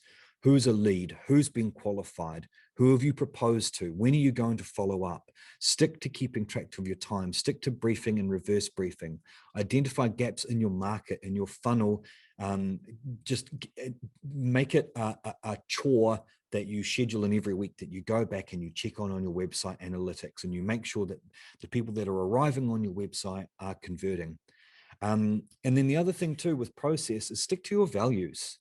If a client feels iffy, don't engage, especially if you're desperate. And again, I know that that sounds counterproductive, but clients can smell blood in the water. They know that you desperately need that work. So they will be absolute price gougers. They will be nitpickers. They will demand change after change after change because they know they can. If you engage with a client that gives you a weird feeling and you're desperate, it'll make you put up with more crap. So when you're busy, process is the first thing to go, but it's when you're busy that you need it the most. Like I said before, take the long view. If you've got a really good feeling about that client, start to build that relationship with them. One of the things that I think is quite interesting is over lockdown here in New Zealand last year, there were a few Rocket Spark partners that delayed payment on websites for customers. And they said, look, we'll set you up an e-commerce store. We'll do it for free. We'll help you get it all going. But when you make your first $5,000 in sales, we will ask that you pay us back, you know, $1,000, and then the next $1,000 to pay off the website. Yes, the partner had to wear all the risk, but the idea behind it is that they had access to this person's e-commerce dashboard, so they could keep an eye on when things were transacting, and it worked really well, especially for a lady who did a butcher's website. I think that butcher has now done over $170,000 of online purchases on their butchery website after not having an e-commerce solution at all. So an amazing result for everybody all around. So for this long view stuff, it took me over a year when I was at Tractor, my ad agency, to win some big fish. We invested a lot of time and money with a view to the fact that these things would pay off in the long run. And for you guys, it doesn't just have to be time or money, but thoughtfulness goes a really long way as well. You know, you heard that, you know, someone's aunt has passed away. Awesome opportunity for you to just send them a little email. Hey, I just heard the bad news. Just want to let you know, you know, feel for you. If you're feeling really generous, a bouquet of flowers. But at the end of the day, it's that thoughtfulness that counts. And it's the thing that will separate you from all the other businesses that they work with. But above and beyond, go and demonstrate the value that you're delivering to these businesses as well as part of this process. Retainer models are great for cash flow, but they also put a big responsibility on you as the retainee to prove the value of that consistent payment from the customer. What are you doing to prove the value of that retainer? And then my last little point here, before we crack into the breakout rooms and we bring our fantastic special guest on, is a quote from Grant Johnson, of course, CEO and co-founder of Rocket Spark. When we were putting together our content for these, he sort of dropped this as a little nugget of truth: delight, deliver, and charge a fair price. So what I would like is, if you take one thing away from the sessions that we've had, is that you delight your clients, you deliver on your promises, and you charge a fair price. So all of those things will make sure that you are more successful. And like I said, as Rocket Spark design partners, and some of you aren't on this call, and that's awesome, we love it. But I just want you all to know that we are in the business of making you succeed. And that's what we want to help you with. So that's why we have this event. That's why we've got the opportunity to contact us for any and all questions. Our support team are here for you. And we love being able to be a part of your business journeys. So project management perfection. We're going to cover off a few things in this session. And these are the things that I've found in my career to be really useful and valuable in any kind of creative project. So yes, this is all sort of website stuff, but I also think that it's things that relate to the rest of your creative businesses. Oh no, it's all gone haywire. Okay, building trust. Goodness me, building trust. Okay, trust starts from the moment the client knows about you. We're talking things before they've even engaged with you, before you even realize it. So things like your social media, your website, those are all sort of touch points that people get to know you before they've even met or spoken with you. One thing that I love to see is testimonials. Testimonials are a great building block of trust on a website and for a creative person. And something that we as an agency used to do, and for my agency peeps on the call tonight, referees. Referees were a really effective way for us to build trust. We operated in a very specific sector, so we were an agricultural advertising agency, and everybody knew everybody. It's just the nature of the game. Even all the competitors knew each other. But what we did is we picked a handful of advocates within our client base that we could rely on for potential clients to call them, ask them about how we operate, and it worked really well for us. Obviously, don't choose people that aren't going to give you a good reference. It's probably the same when applying for a job as well. So yeah, so that's all cool. The other thing too is that trust is a two-way street. So obviously you want the client to trust you, but also you need to trust the client. And even if you're desperate for work, don't ignore those red flags. And we'll talk about what they are a little bit later on, but I can guarantee you if your spidey senses are tingling, the client probably won't end up being worth it. The other thing I want to really stress too is don't bullshit clients. People aren't stupid. And if they don't know, especially in the web space, you can be sure that they'll track down a nephew or a family friend that will know about those kind of things. So I find that there is absolutely nothing wrong with saying, I don't know, but I will find out for you. Just a real genuine way. The other thing that I think is really, really important for building trust is what I call brief, reverse brief. And some of you may be doing it. Can I get a thumbs up from folks that do reverse briefs in the chat? Amy, fantastic. I knew you would. You're a wonderful operator. So that's really cool. I can only see her thing on my thing. So if anyone else gave me a thumbs up, well done to you're amazing operators as well. So the brief, reverse brief is really important in building that trust and in building a sort of a bridge for interpretation. Yeah, brief, reverse brief. You'll find that when you go back to the client with other bits and pieces, you'll find that they kind of miss those in the briefing process too. So it's an opportunity for you to show a bit of your knowledge about their situation. It reduces misinterpretation, therefore wasted time and having to change a job halfway through because of the misinterpretation, and also it just shows the client that you know them and you know their business. So it's a really. Next one is deliver on your promises. And I know it sounds really simple, and I can guarantee you that I'm not just talking about delivering a product. I'm talking about delivering on promises all the way through the journey.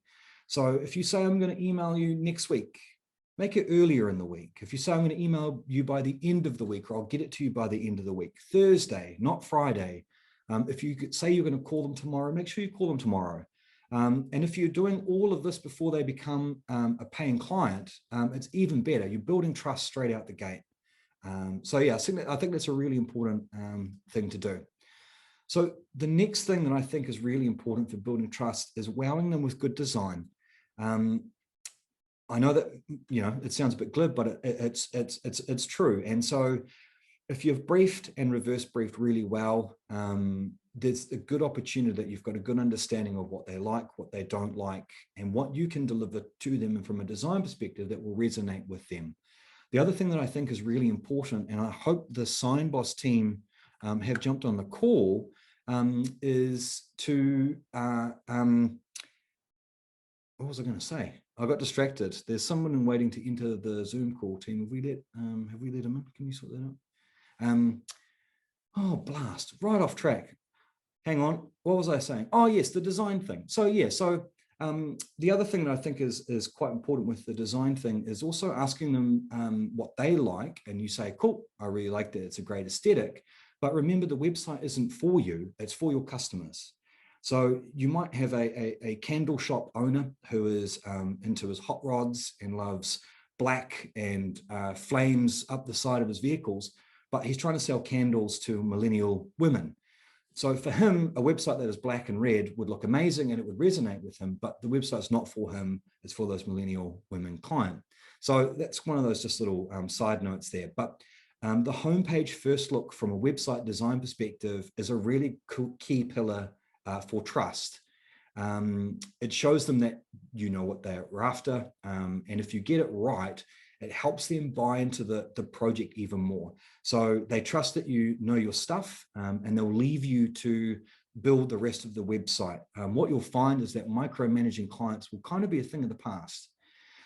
We've got a really great sort of design thought leader here in the Waikato. His name is Zander, and he runs an agency called Designwell, and they do some amazing stuff. For those of you overseas and from out of the Hamilton area, definitely look them up and see what they get up to. They do some very, very cool things. But he always talks about taking his clients on that design journey. So when you're doing these things, another alternative too is to do mood boards and get those mood boards signed off before you actually do the design. It depends on how you feel with the client. The things that I'm telling you here now, they aren't hard and fast rules. They're just general guidelines. And I know that every client is going to be different.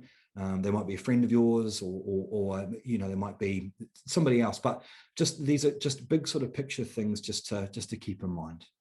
Yeah. Project process. Project management, for me, in my experience, is mostly tied into process. It's making sure that you've got a plan and you're sticking to it. And I really like this quote here: when you're busy, process is the first thing to go, but it's when you're busy that you need it the most. Very wise man obviously said that. And when I was doing research for our presentations, I tried to find a quote that kind of fit and I couldn't find anyone. So you know what, bugger it, I'll just make it up. So it's true. When you're busy, process is the first thing to go, but it's when you're busy that you need it the most. And the other thing too, is that a process is good for managing client expectations. Minya did a wonderful thing and sent me her process sheet, and I loved it. And I thought it was a really cool thing that she shared with her clients to say, right, we're at the start of the journey. This is what you can expect throughout the whole process from me, and this is what I want to. This is what I expect from you through the process. So it was a really nice way to manage those client expectations. When I was in agency land, we used Monday.com. Who uses Monday.com, Asana, Trello, any of those things? Can I get a thumbs up for that sort of project management stuff? Workflow Max. Yeah, a few of you. So Monday was great because we could have a public, basically task list, and it was shared with the client. It had all the milestones and requirements, including their own requirements, the things that we needed them to do. So it was a great opportunity for them to see where we were up to, what we were doing, and what was required next. We left fairly frank comments too on each of the tasks, because I think that being frank and honest with your client is really important. And we would say, oh, we're stuck on this because of, or we really need to move past this particular task because of. And it felt inclusive for the client. And it was a really good trust touch point. I can see another couple of people waiting to get in, folks. Would you guys got that all sorted? Cool. A process is good for getting paid on time.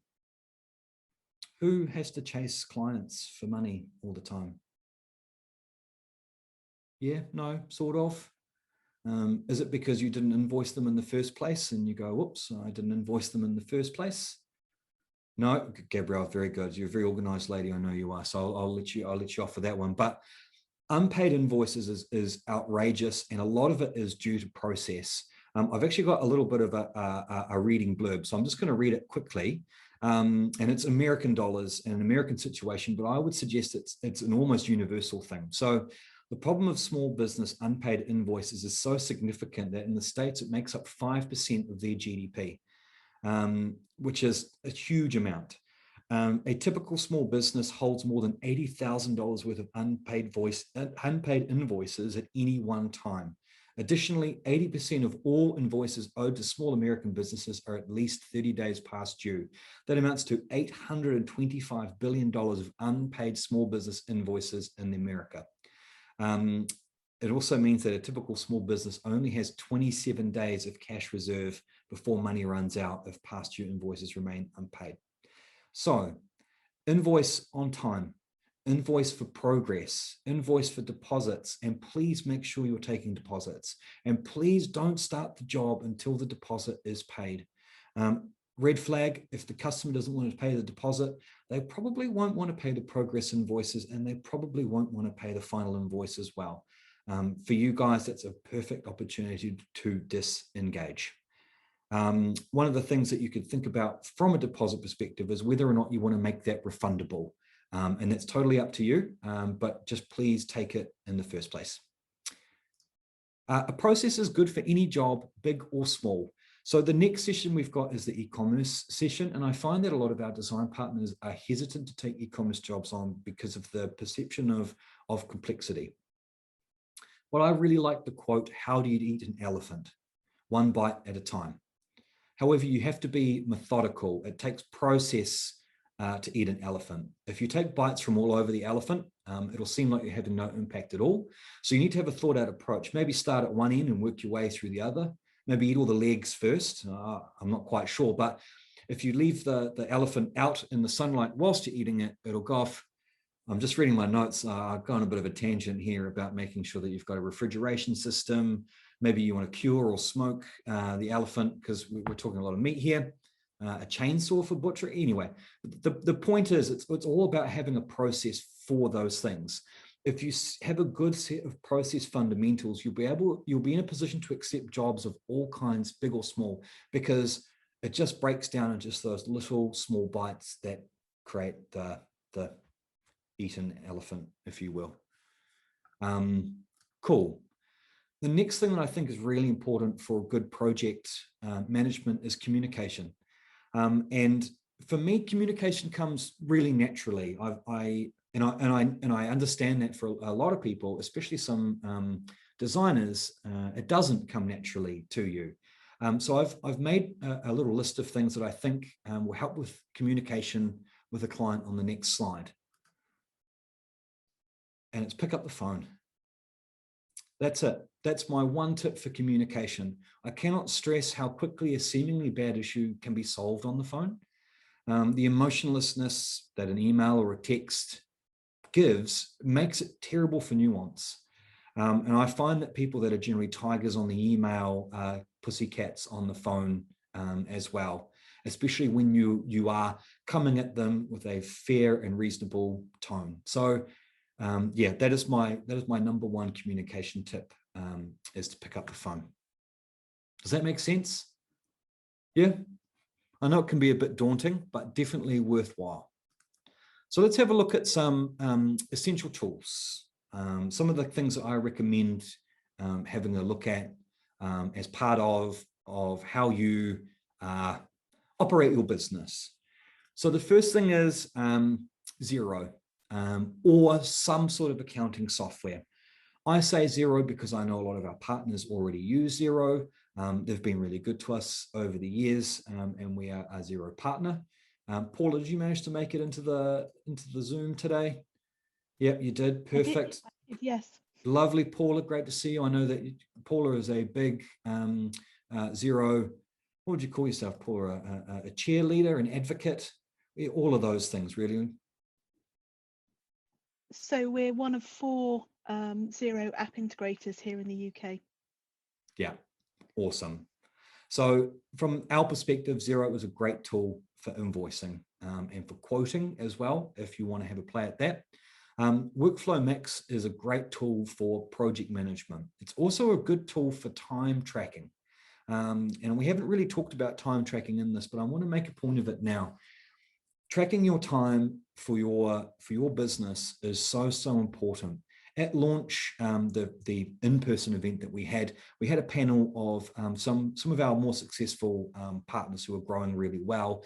And for them, one of the number one things that they said that improved their profitability was tracking their time.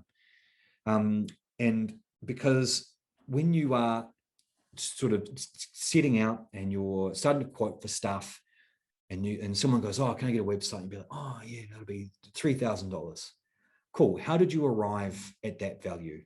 Have you thought about how much time it takes you to do all these things? Have you taken account of how long website projects have taken in the past? The other thing too is that you need to be tracking the phone calls that you make, the emails that you send. You might just think, oh, I'm just going to flick off a quick email, but for me, sometimes a quick email can be 20 minutes.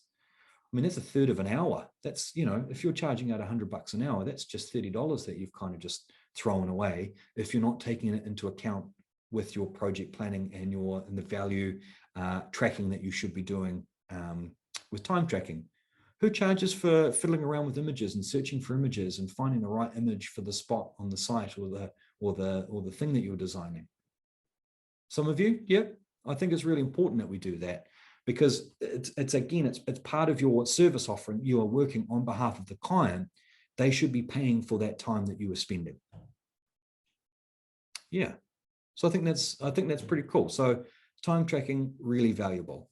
The other thing too about Workflow Max is it's good for funnel management. So you can see what jobs are out at different phases. You can see how far away a job is from completion, or you can see whether or not a quote has been input through Workflow Max. Lots of cool opportunities in there. Cool. Where are we at? So the next thing that's really important from a project management perspective is the handover. So it saves the client coming back again and again and again for little bits of help there and there, which chew into bits of time, and all of a sudden the job becomes far less profitable. So one of the things that we see a lot of around issues with the website handover is SEO redirects. Can I see a few nods for people that know what I mean by 301 redirects? Yeah, a few sort of puzzled faces. So if you are building a new website for a client when they already have an existing one, you have to make sure that you get those redirects right. So what I mean is that if we at RocketSpark created a new website and we had a page that was rocketspark.com/Jason. When we created that new website, we realized that we didn't want a page for Jason, so we just removed it altogether. When we created when the new website goes live, if someone goes to rocketspark.com/Jason, they will get a 404 not found error. Google hates those. Google hates them to the max, and you risk de-ranking your clients' websites. So those redirects are really important. Even if we're not creating a new JSON page, rocketspark.com/Jason still needs to go somewhere. So that's what we mean by a 301 redirect. So for example, we used to have, and Jeremy, you'll have to correct me if I'm wrong, I think it was rocketspark.com/add-ons. Well, we got rid of the add-ons page, but now we have an integrations page. So when you type in rocketspark.com/add-ons, it redirects you to rocketspark.com/integrations. So that's what I mean by redirects. And make sure that you build that into your price and your quoting process. So it's really important that you go to your current, to the current website that the customer has, and you do a bit of a site crawl and you grab every single URL that they have. We're talking things like old newsletters, old PDF documents they might have, anything that Google may have crawled over the years, and anything that might have a link out there in the wild.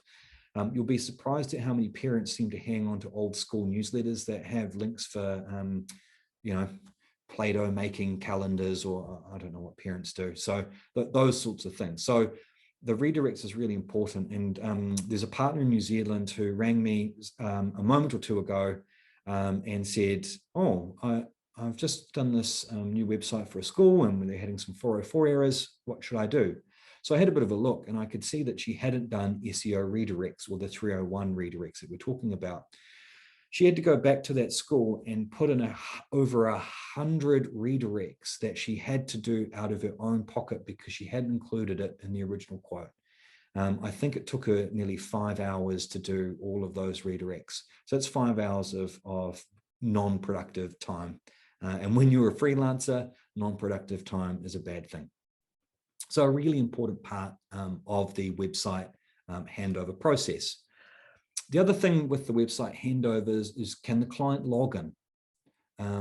You'll be surprised at how many support tickets we get from new Rocket Spark customers that can't log into their own website because that wasn't provided to them in the handover process. Include some training, perhaps. Show the client how to use the Rocket Spark CMS. It's also a good opportunity to upsell here. I know there's a few partners that have it as sort of a separate line item on their quote.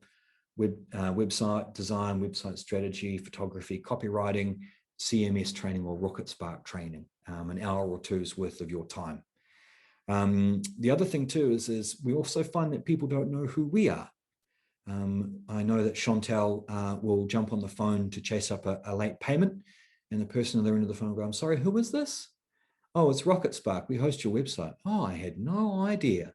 So do they know who we are? Do those customers know that they can email us or call us for any assistance? There's a great web page on Rocket Spark, rocketspark.com/welcome-to-us.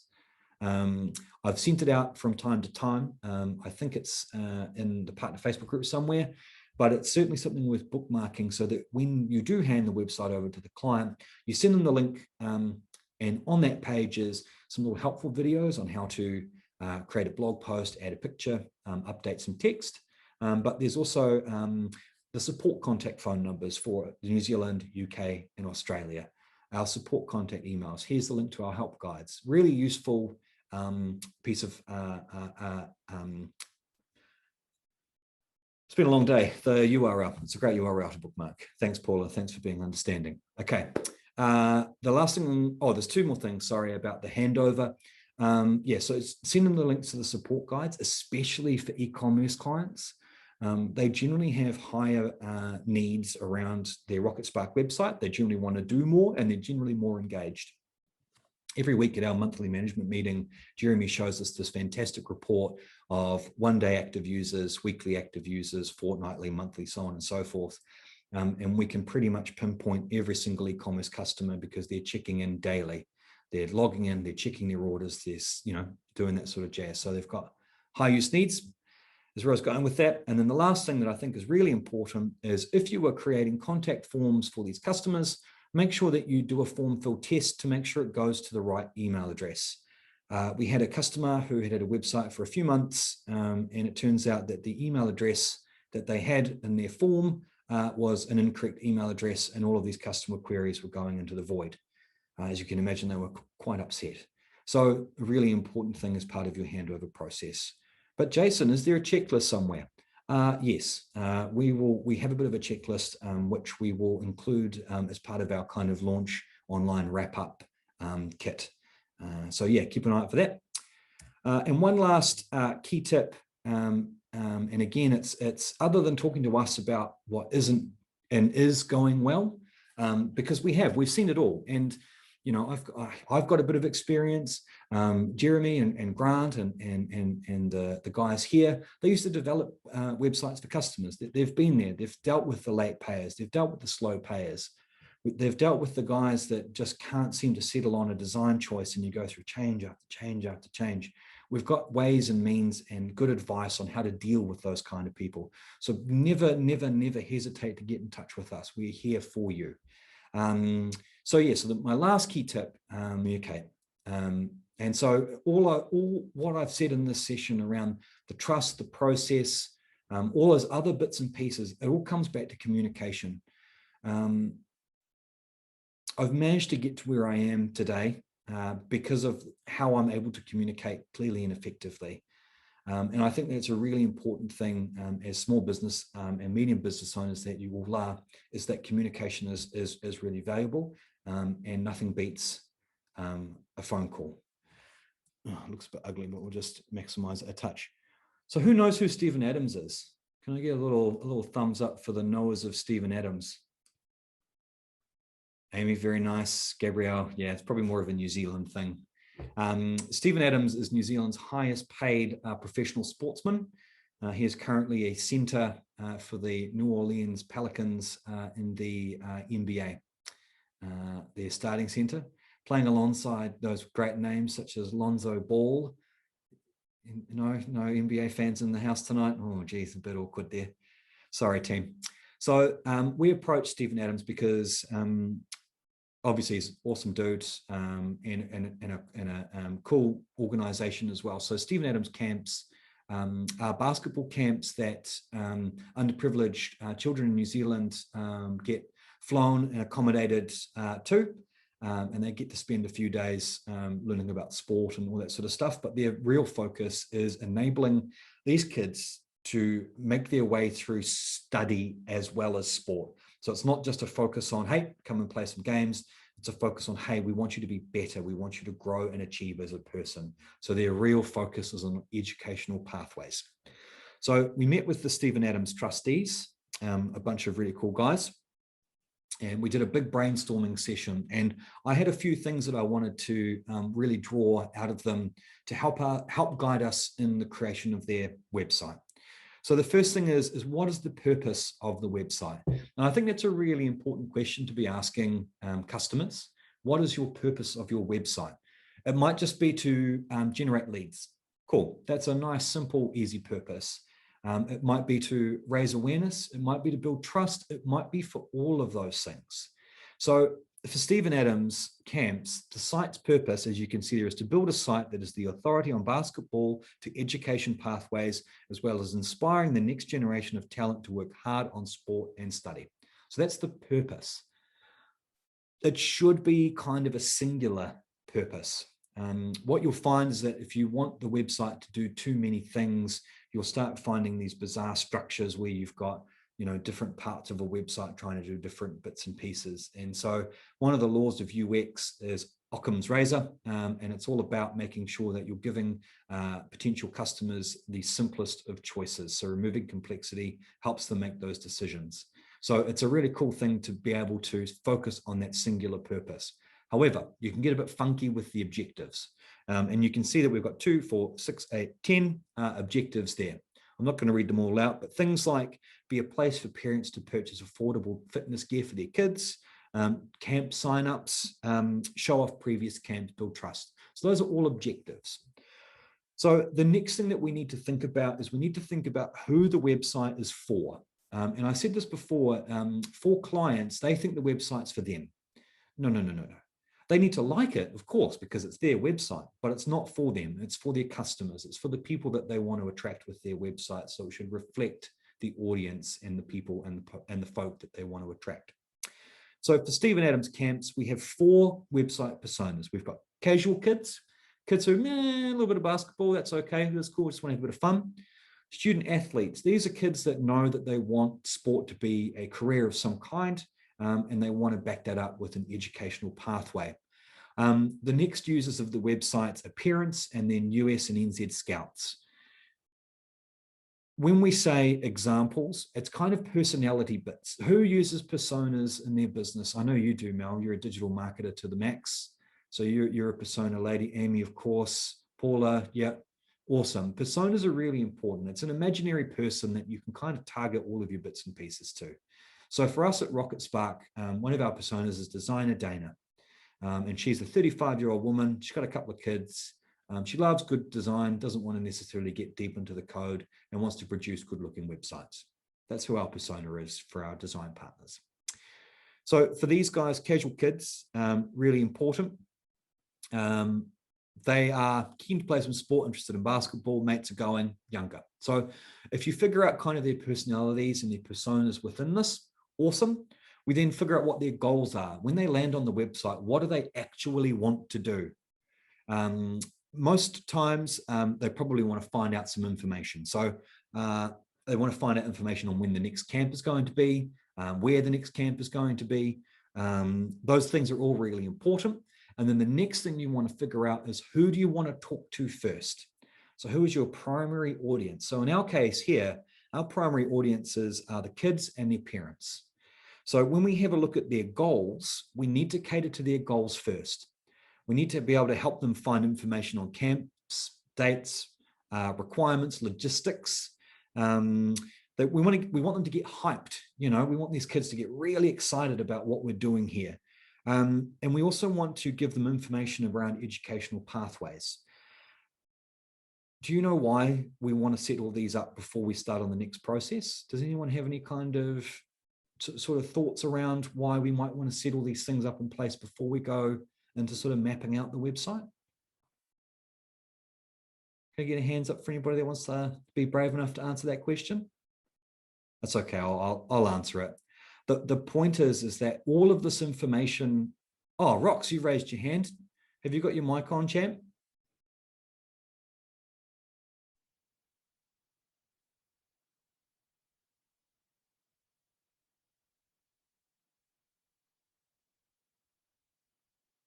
No. I might, oh, sorry, pal, I might just skip on. So all of this information that we gather helps us decide what the structure and the layout of the website is going to be to cater to these things that we've found out, to the objectives, the purpose of the website, who's going to be using it and what they want to know. It helps guide our sitemap and our content requirements. So you'll see that on our sitemap, in the blue are pages and or links, and then the pink is content. So on our homepage, we feel like hype is really important based on our objectives and our personas. So our casual kids and our student athletes are our primary audience. They want to get hyped. Well, I think at the top of a website, we can do that with some cool pictures and awesome video. You know, there's a lot of ways that you can generate that hype. The next thing is that we want to talk about who we are, what we're doing, when you can buy the gear, what the educational pathways are like, and then register for the camps. So in here, we've got more camp information. We've got the why. We've got Stephen Adams. We've got a little profile on him. We've got talking about the trustees. We're talking about the people running the camps, because it's really important for parents that we build trust. They want to know that their kids are going to be in good, safe hands at these camps. So how do we do that? We build trust. So all of that stuff really helps us guide the website structure. You want to make it as easy as possible for people to be able to achieve their goals on a website. If you're a carpet company, it's very likely that your customer is coming on site to probably book a free quote or measure. It's a really nice way to be able to do that, is to have these points of opportunity to be able to do that. And the way that you can kind of figure out where those need to go is with something along those lines. So the next thing down is kind of those content requirements. So based on the website structure, based on the, oh, Mel, look at that, well done. Based on the object, oh, Mel, and the coffee cup too, far out. Based on the purpose and the objectives that we've discussed, based on the website structure and layout, we know what information we need. So if you're briefing in your client who has adamantly objected to paying for a copywriter, and you deliver them this list here, it might make them think twice about perhaps, and maybe we should engage that copywriter. It then gives you a good basis to brief the copywriter on, especially if you want to get a little quote from them first. You say, okay, this is kind of information that we need. The copywriter can have a quick glance at that and say, oh yeah, I'll do that for £80,000. So it's a really great sort of preset tool in the kit as you go about the process of sorting out a website. So Grant, along with his wife, Andrea, and I think there was a business partner in there somewhere, they got this website up and running. It's a fantastic example of an effective e-commerce website, lots of products, beautiful, and puppy images. Who doesn't love a good puppy image on a website? Really, really cool. But one of the things that they do very well, and something that Grant is a real evangelical landing page guy, is those landing pages, those brand and category landing pages, and the effect that they can have on organic search results. So much so, and I'm probably going to downtrail myself here a little bit, but there is some examples of particular brand searches where Pure and Wholesome outrank the brand itself because of the quality of the content that they've created and the ranking factors that go into that. Grant, what's one of the brands I should be looking up? Yeah, probably one of the ones was like if you search for Nature's Miracle NZ, but probably the one I like to show is actually a lot of people are searching for which Nature's Miracle should I choose. Ooh, because it was a product that we used to sell that there were just a a heap of different products. So it was like for cleanups for cats and dogs, it was like a natural cleanup product. And this was a sort of really good example where when you search for that blog topic that people were searching for, our blog post that answered their question, you can see that we did that in 2018. It's still ranking and it outranks the actual Nature's Miracle brand site. So that's the Pure and Wholesome blog there, number one. And then that's actual Nature's Miracle's own website. And then when I've done this in the past, and Google changes it all the time. So this is kind of always risky doing something live, but is when we started scrolling down, you could sort of see there was sort of some really big players, Amazon, so outranking Amazon, pet.co.nz, which is like, because we're in New Zealand, so the results are showing sort of local specific ones, but pet.co.nz is probably the biggest online retailer of pet products. So it's just by answering people's questions. And then if you click into that blog, Jason, it's if you scroll down through it, we do things like, say, the logo there has the alt text on it, where we're just telling Google this is a Nature's Miracle logo, and then we have a link. The link goes to probably our Nature's Miracle landing page. So it's a page that is dedicated just to Nature's Miracle. I know it's going to the actual categories within the shop. Yeah, Google picks up on those links and creates sort of their own sort of category pages, because just as Jason sort of effectively created a link through. There's one there, and rather than saying this product, we actually, we kind of miss a trick there by actually not just putting the words, Nature's Miracle stain and odor remover, but then the image itself is also linked. So it's kind of all those things all working together to say to Google, these people really know about the answer to that question. And it was kind of cool. Then you'd see the sort of flow through to people purchasing that product. So as a Furminator's got a proper landing page too, doesn't it, Grant? Yeah, if you search for, say, Furminator NZ, what we found was that sort of brand, because New Zealand's a bit of a sort of, we're a country at the bottom of the world, people often add the sort of country at the end of the search. And you can see there that the Furminator landing page, that actually comes up as an example. So we carried sort of big brands that the other sort of big retailers sold as well. And then you look into that landing page, you can see there's the header, we have the link there, that we have the logo, which is tagged as a Furminator logo. The image has probably got the alt text on it, and then we just show the different range of products that are all then linking through to the relevant sections of the shop. So that's something that when you're going through, so silence this, that when you're going through that design process in consultation with a client, is even make that recommendation for, and you might even consider doing it on a sort of, even if sort of budget's tight, is say, I'll create you an example landing page. And then the wonderful thing with our copy products feature is they could then copy that sort of template. So we did that, where we created a Furminator page and then a Nature's Miracle page, and just went through our key brands and created dedicated pages, which if we were paying someone to do that, that could get quite expensive. But also that clients that have the budget, don't be afraid to sort of put that option as part of your proposal, to say, hey, I can create 5 landing pages for this price, or £200 or £100 per landing page, or I'll create you a template that you can then copy, and here's how you copy. So it's kind of a nice sort of value add, and then you can be happy that you're sort of doing the right thing by your clients in terms of helping their website really perform. That's right. Sorry, team. I'm just going to add another one that Minya's just put in here, which is a good question too. So we'll come back to that as well. I think also, just to summarize what Grant's just says, is that there is a lot of SEO goodness in those internal links, in those product pages, in those blogs, and working through and just linking them all together in a really nice kind of thought out, structured way.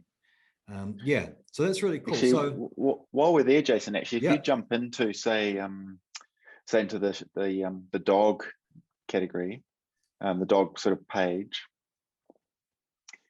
and then say if you click on say one of the one of the products, say the wellness core, they're the first product block you can see. You can see that in the headings, we made sure that there were keywords in the headings, the types of things that people were searching for. So wellness as a well-known brand in that sort of natural pet food area, and then into the product itself. So if you actually searched on the page, say for the word wellness core, you can see that the words are there, see four times. Grain-free, it'd be interesting to see if the word grain there is sort of there more than once.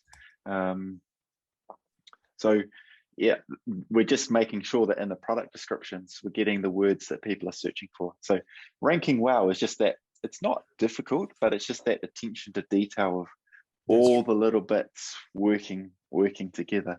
And it's just being really methodical about it.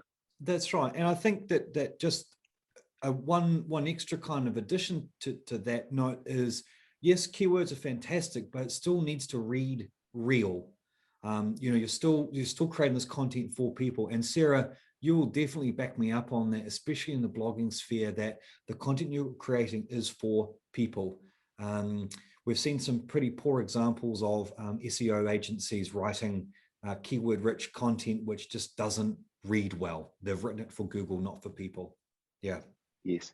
And I see a couple of questions there. Yeah, so Paul has also asked about donations, and then Minya's asked about like what the tool is. So on a Mac, it's just Command F, and then it brings up the sort of little search box to type in the word. And then I imagine on Windows, it's probably Control F, I'd be guessing.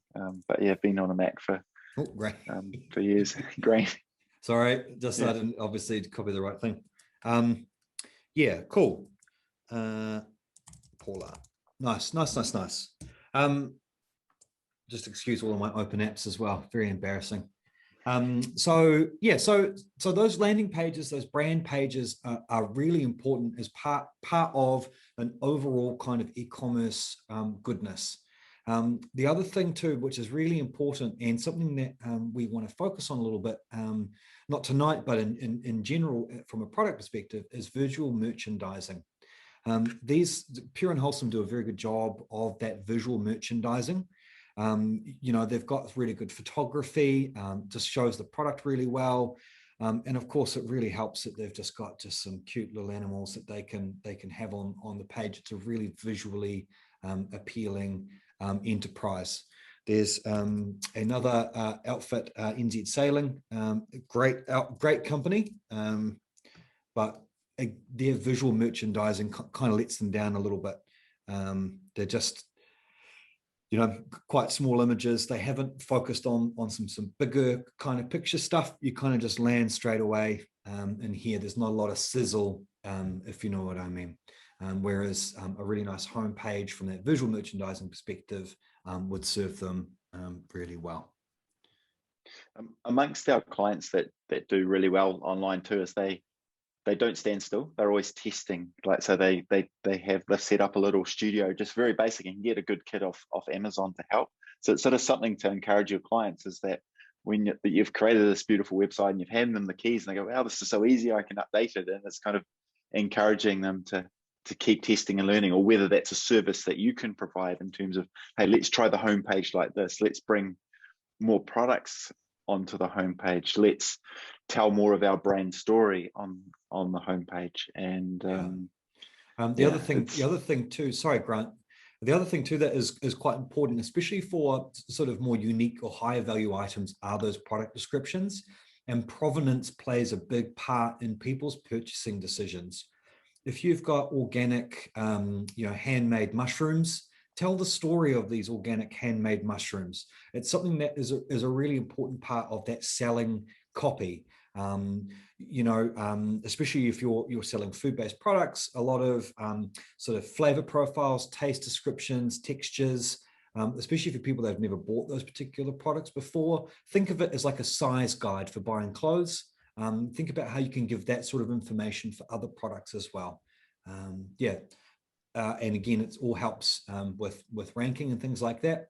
And the other thing that is really important is be careful with supplier provided copy.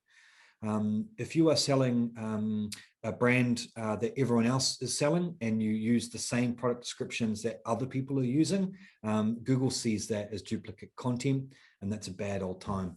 Leon, my friend, I can see you've got your hand raised. What have you got for us?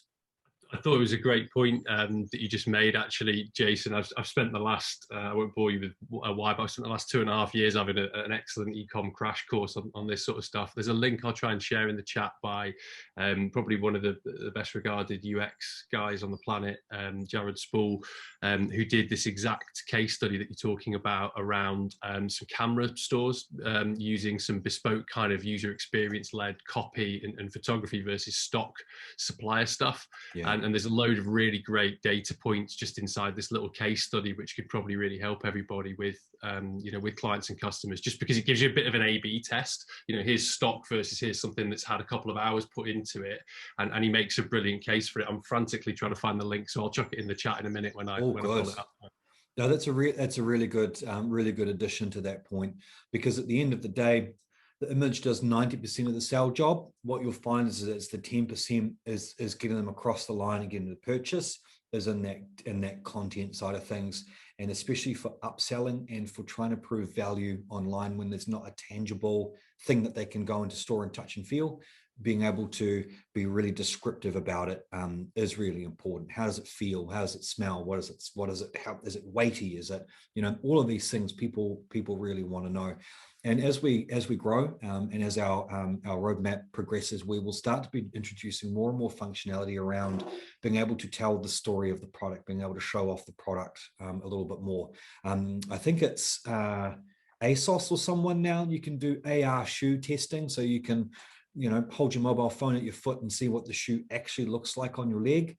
I mean, that's an amazing selling tool. So all that sort of stuff is really valuable in that ecom. Grant, are you happy to share your screen and we can have a look at the CSV file upload? You can see my screen. Hopefully, see a sort of big old spreadsheet, which probably will put you to sleep unless you're a former accountant like me, and then you get excited. No, that's why I left accounting. But so the story to tell is actually one of when we went into lockdown. I ended up helping my sister-in-law and her husband, my brother-in-law, create a website for their little bakery business, where they were the opportunities to start selling online when they couldn't open their store was a pretty cool opportunity. And we had to very quickly set up their products. And so what we actually found was a really good way to do it was actually to set up a Google Doc, where we have within RocketSpark itself, you have a template. So if I just jump into the website, I'll just exit any changes there. And we go into our shop settings. Sorry, don't go slow on me now. I'll just add the store. Just also want to take note of the URL there. I don't know. I just noticed that it pulled it through. Jason, that's cool. Yeah, self-promotion. Yeah, you're doing all right.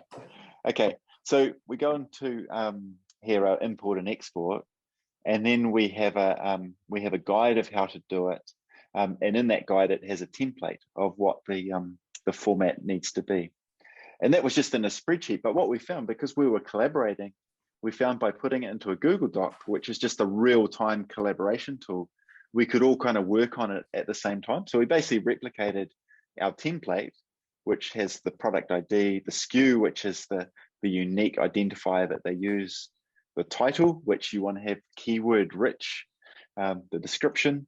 So just as Jason was showing that, say that wellness core product before, we basically, this is what this goes to create, is you're setting up the individual products.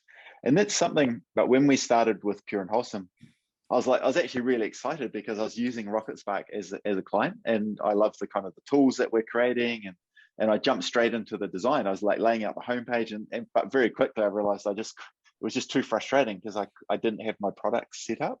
So actually encouraging the client to provide, their product descriptions, and you can provide some coaching to them on what you need, and actually setting them up with a template that they can start to sort of plug in those details, and plugging in the price, freight in terms of, and the guide explains this, but we can have sort of different freight rates. What happens if the stock is sold out? They can actually mark it as sold out. We have some people that are makers and they just make more stuff. So they don't actually want it to be marked as sold out. They just want to be able to continue selling. So you can have, I think it's the word continue. You can set the status of where the product's for sale and so on. I won't go through all the details, but the kind of key tip was to actually do the setup within the spreadsheet, because we could really quickly sort of scroll down and see, okay, we've got the tart, we've got the roasted onion, could just view our products. And drawing again on the Pure and Wholesome experience and addressing, I think, that the product sort of management or product information management, this was with the Pure and Wholesome business. Sometimes we would do actual bulk updates where we'd do the updates actually within the spreadsheet itself. And one area of feedback we're getting is that people would love to be able to almost have a table form within Rocket Spark itself. So you don't sort of have to, where sort of CSVs and spreadsheets are, can be a bit confusing. We're looking to bring that within the website builder itself. That's right. And just on that, from a technical standpoint, Grant, if we did re-upload our sheet again and again, does it match the SKU or does it match the product ID for any overwriting? I think it's the product ID. So you can update all of the information, and then that basically tells Rocket Spark which is the product that you're updating. One cool thing that you can do, I think, do we have, maybe it's further off the screen, is that as long as the image is actually somewhere on the internet, each image on the internet, whether it's on an existing website or even as a file within Dropbox, it has its own unique URL, its own web address, and you can actually paste in the URL. And when you do the upload, it goes off and looks at that address. So we actually did that with the Pure and Wholesome example as well, and it did just save that bit of time in terms of setting it up. And then when we're ready to go, we just said download as a CSV, and then that was ready to go. So it's kind of like a little extra for experts tips that we sort of don't kind of typically communicate to the clients, but I think it's just a helpful thing to think about, a collaborative way of getting the content, and you can sort of set the client up to see it and then just work through really quickly and say, oh, they're missing a category here, for your I call it the Milli Philly, but I think it's Milfoy, 1,000 layers. But you can put the category, and I think that comes under sort of the pastries as well, and just sort of critique that with your client, and then you're both working off one version. And again, just a note on that too, is that everything that we kind of do is designed for a particular purpose. So the CSV sort of functionality is probably designed for those with a bigger product set. But if you're only selling 5 products, it's still really easy to manage those and create those products within the CMS itself. Yeah, actually, it's a really good point. So with Andrea, my wife, she actually did most of the Pure and Wholesome work, and she's just not technical and not, doesn't really enjoy spreadsheets and so on. And she just found that sometimes it was just easier just to do the updates, just directly go and edit that product and then tick it off her list that product was done. So you can sort of make it overly complicated for the client, but if you're sort of familiar with spreadsheets and used to doing sort of bulk stuff.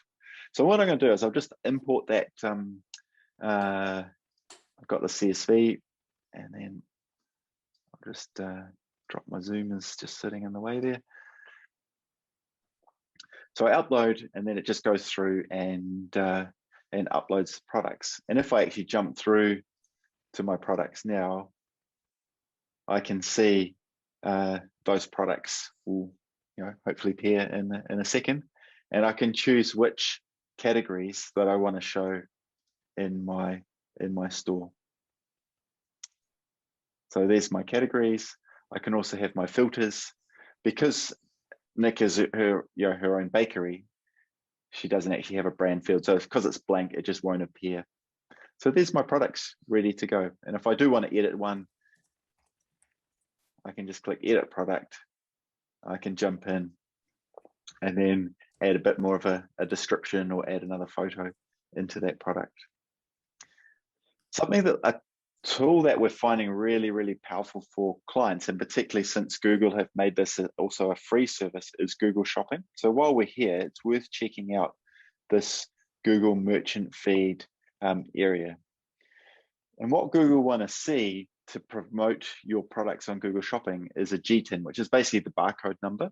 So by populating that barcode number in, and they also give you like a mega sort of category where you can sort of go in animals and pet supplies, and then, okay, dog supplies. You know, this is if it was like, you know, I'm jumping. I shouldn't use that for my sister-in-law's food because it's delicious, but actually I jumped into the pet food mode where I should, yeah, maybe there's sort of baking or let's see, what's the high level is probably maybe food or something like that. You know, food, beverages, and tobacco. So you can go through and sort of set those up, and you can do those within the CSV. And then what that means is that when Google are showing the Google Shopping results, that you're increasing your chances of actually being found there. So you're doing your clients a service by encouraging them to provide that information. And we actually found with the Pure and Wholesome business, we did paid Google Shopping, and that was where, for us getting going, where we didn't have search rankings, a lot of our initial sales came through Google Shopping. And then once we got them as a client, customer, you then had the ongoing benefit of selling to them. Just while there's just a quick break in the flow there, Grant. Very love it. You're doing an amazing job. There's a quick question there from, I think it was Sarah that asked. I closed the chat window. Sorry, Sarah. What's the limit on the number of products in one CSV file? I don't know if there is one, but when you are uploading to Rocket Spark, it can take some significant amount of time for it to process all of those product lines. The biggest client I know of that we had, and I say had because past tense, is that they were actually too big for Rocket Spark as a platform. Wasn't the right fit, but it was over 10,000 products. Like I think it was actually, interestingly, Leon, I think it was appliance parts. They had 10,000 plus sort of appliance parts in terms of switches and dials and all sorts of things. But just the scale of their business, they actually needed, something sort of more specialized and bespoke. But they proved the concept with Rocket Spark in terms of getting going. So yeah, that's the biggest that I've seen. That's right. Whether they could actually do that within a CS, well, I guess if it's coming out of a spreadsheet, I think spreadsheets handle, is it something like 30,000 lines? I'm not sure. It's been a long time since I was in that depth of counting. But yeah, I think you'd be, for most of the sort of typical clients on Rocket Spark, you'd be fine. Yeah, no, that's cool. And then Grant, just mindful of time and mindful of the questions people have. Mel, are you happy with that from a CSV perspective? Did you have any other particular things that you wanted to know about the CSV file format?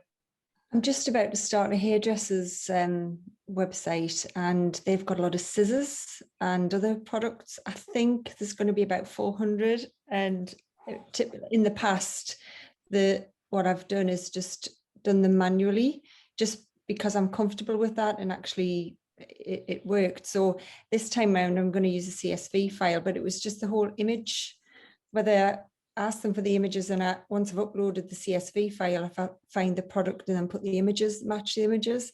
What's the easiest way around? Sorry, Grant, in my mind, if you can get them into a Dropbox and have them labeled for each, either if it's the SKU or the product ID or even the product name, it's going to be much easier for you in that CSV to copy Dropbox link, paste, copy Dropbox link, paste, rather than upload photo, add photo. You know what I mean? I think it'd be a much quicker workflow for you to do it that way.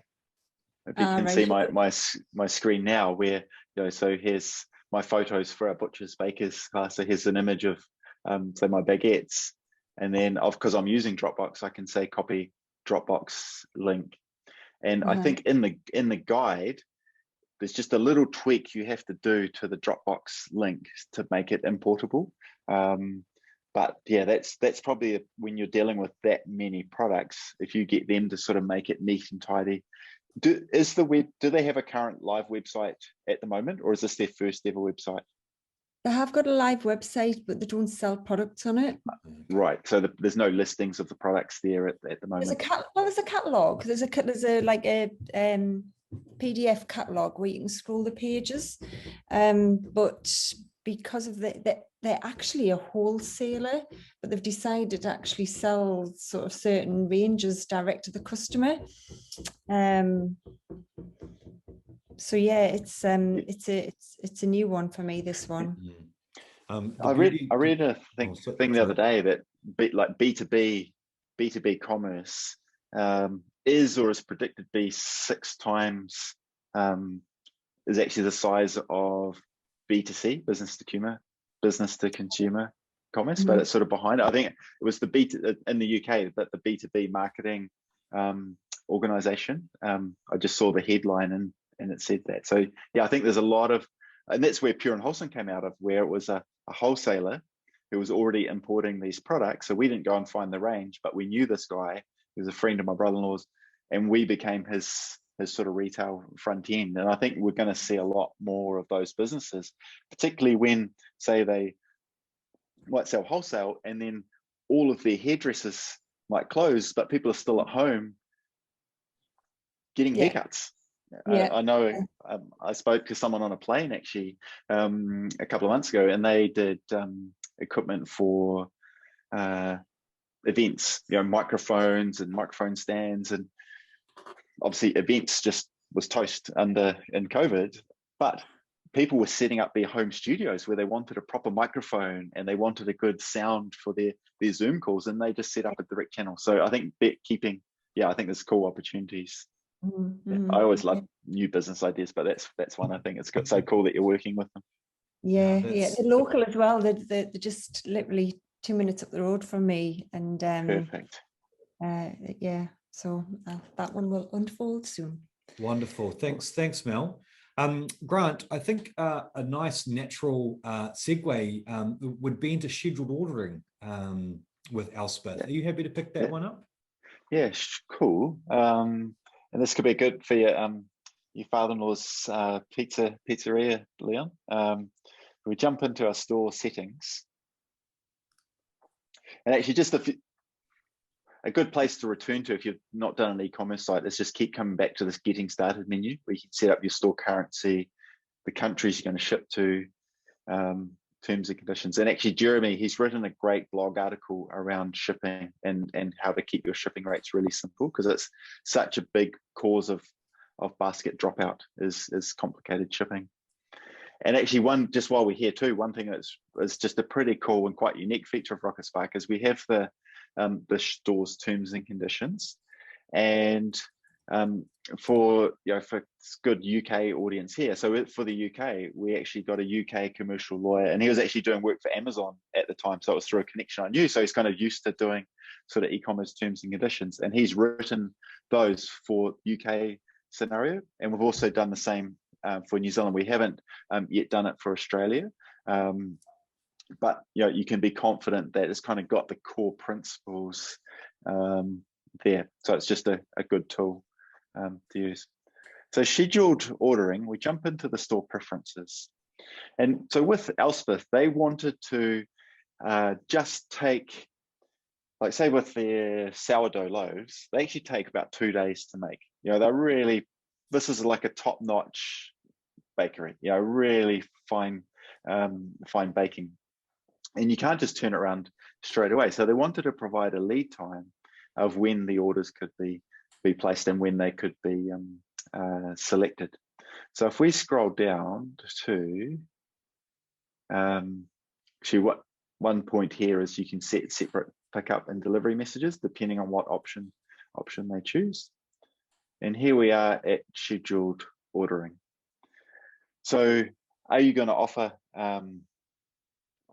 pickup? I need to actually set that as a shipping option first, and also my delivery. Actually, I've kind of need to make sure I actually would have enabled that first. So I haven't actually sort of gone in the right order, but I need to set up my sort of delivery options. But I can set my lead time that actually with Elspeth, I actually need 2 days notice of whether it's pickup or delivery.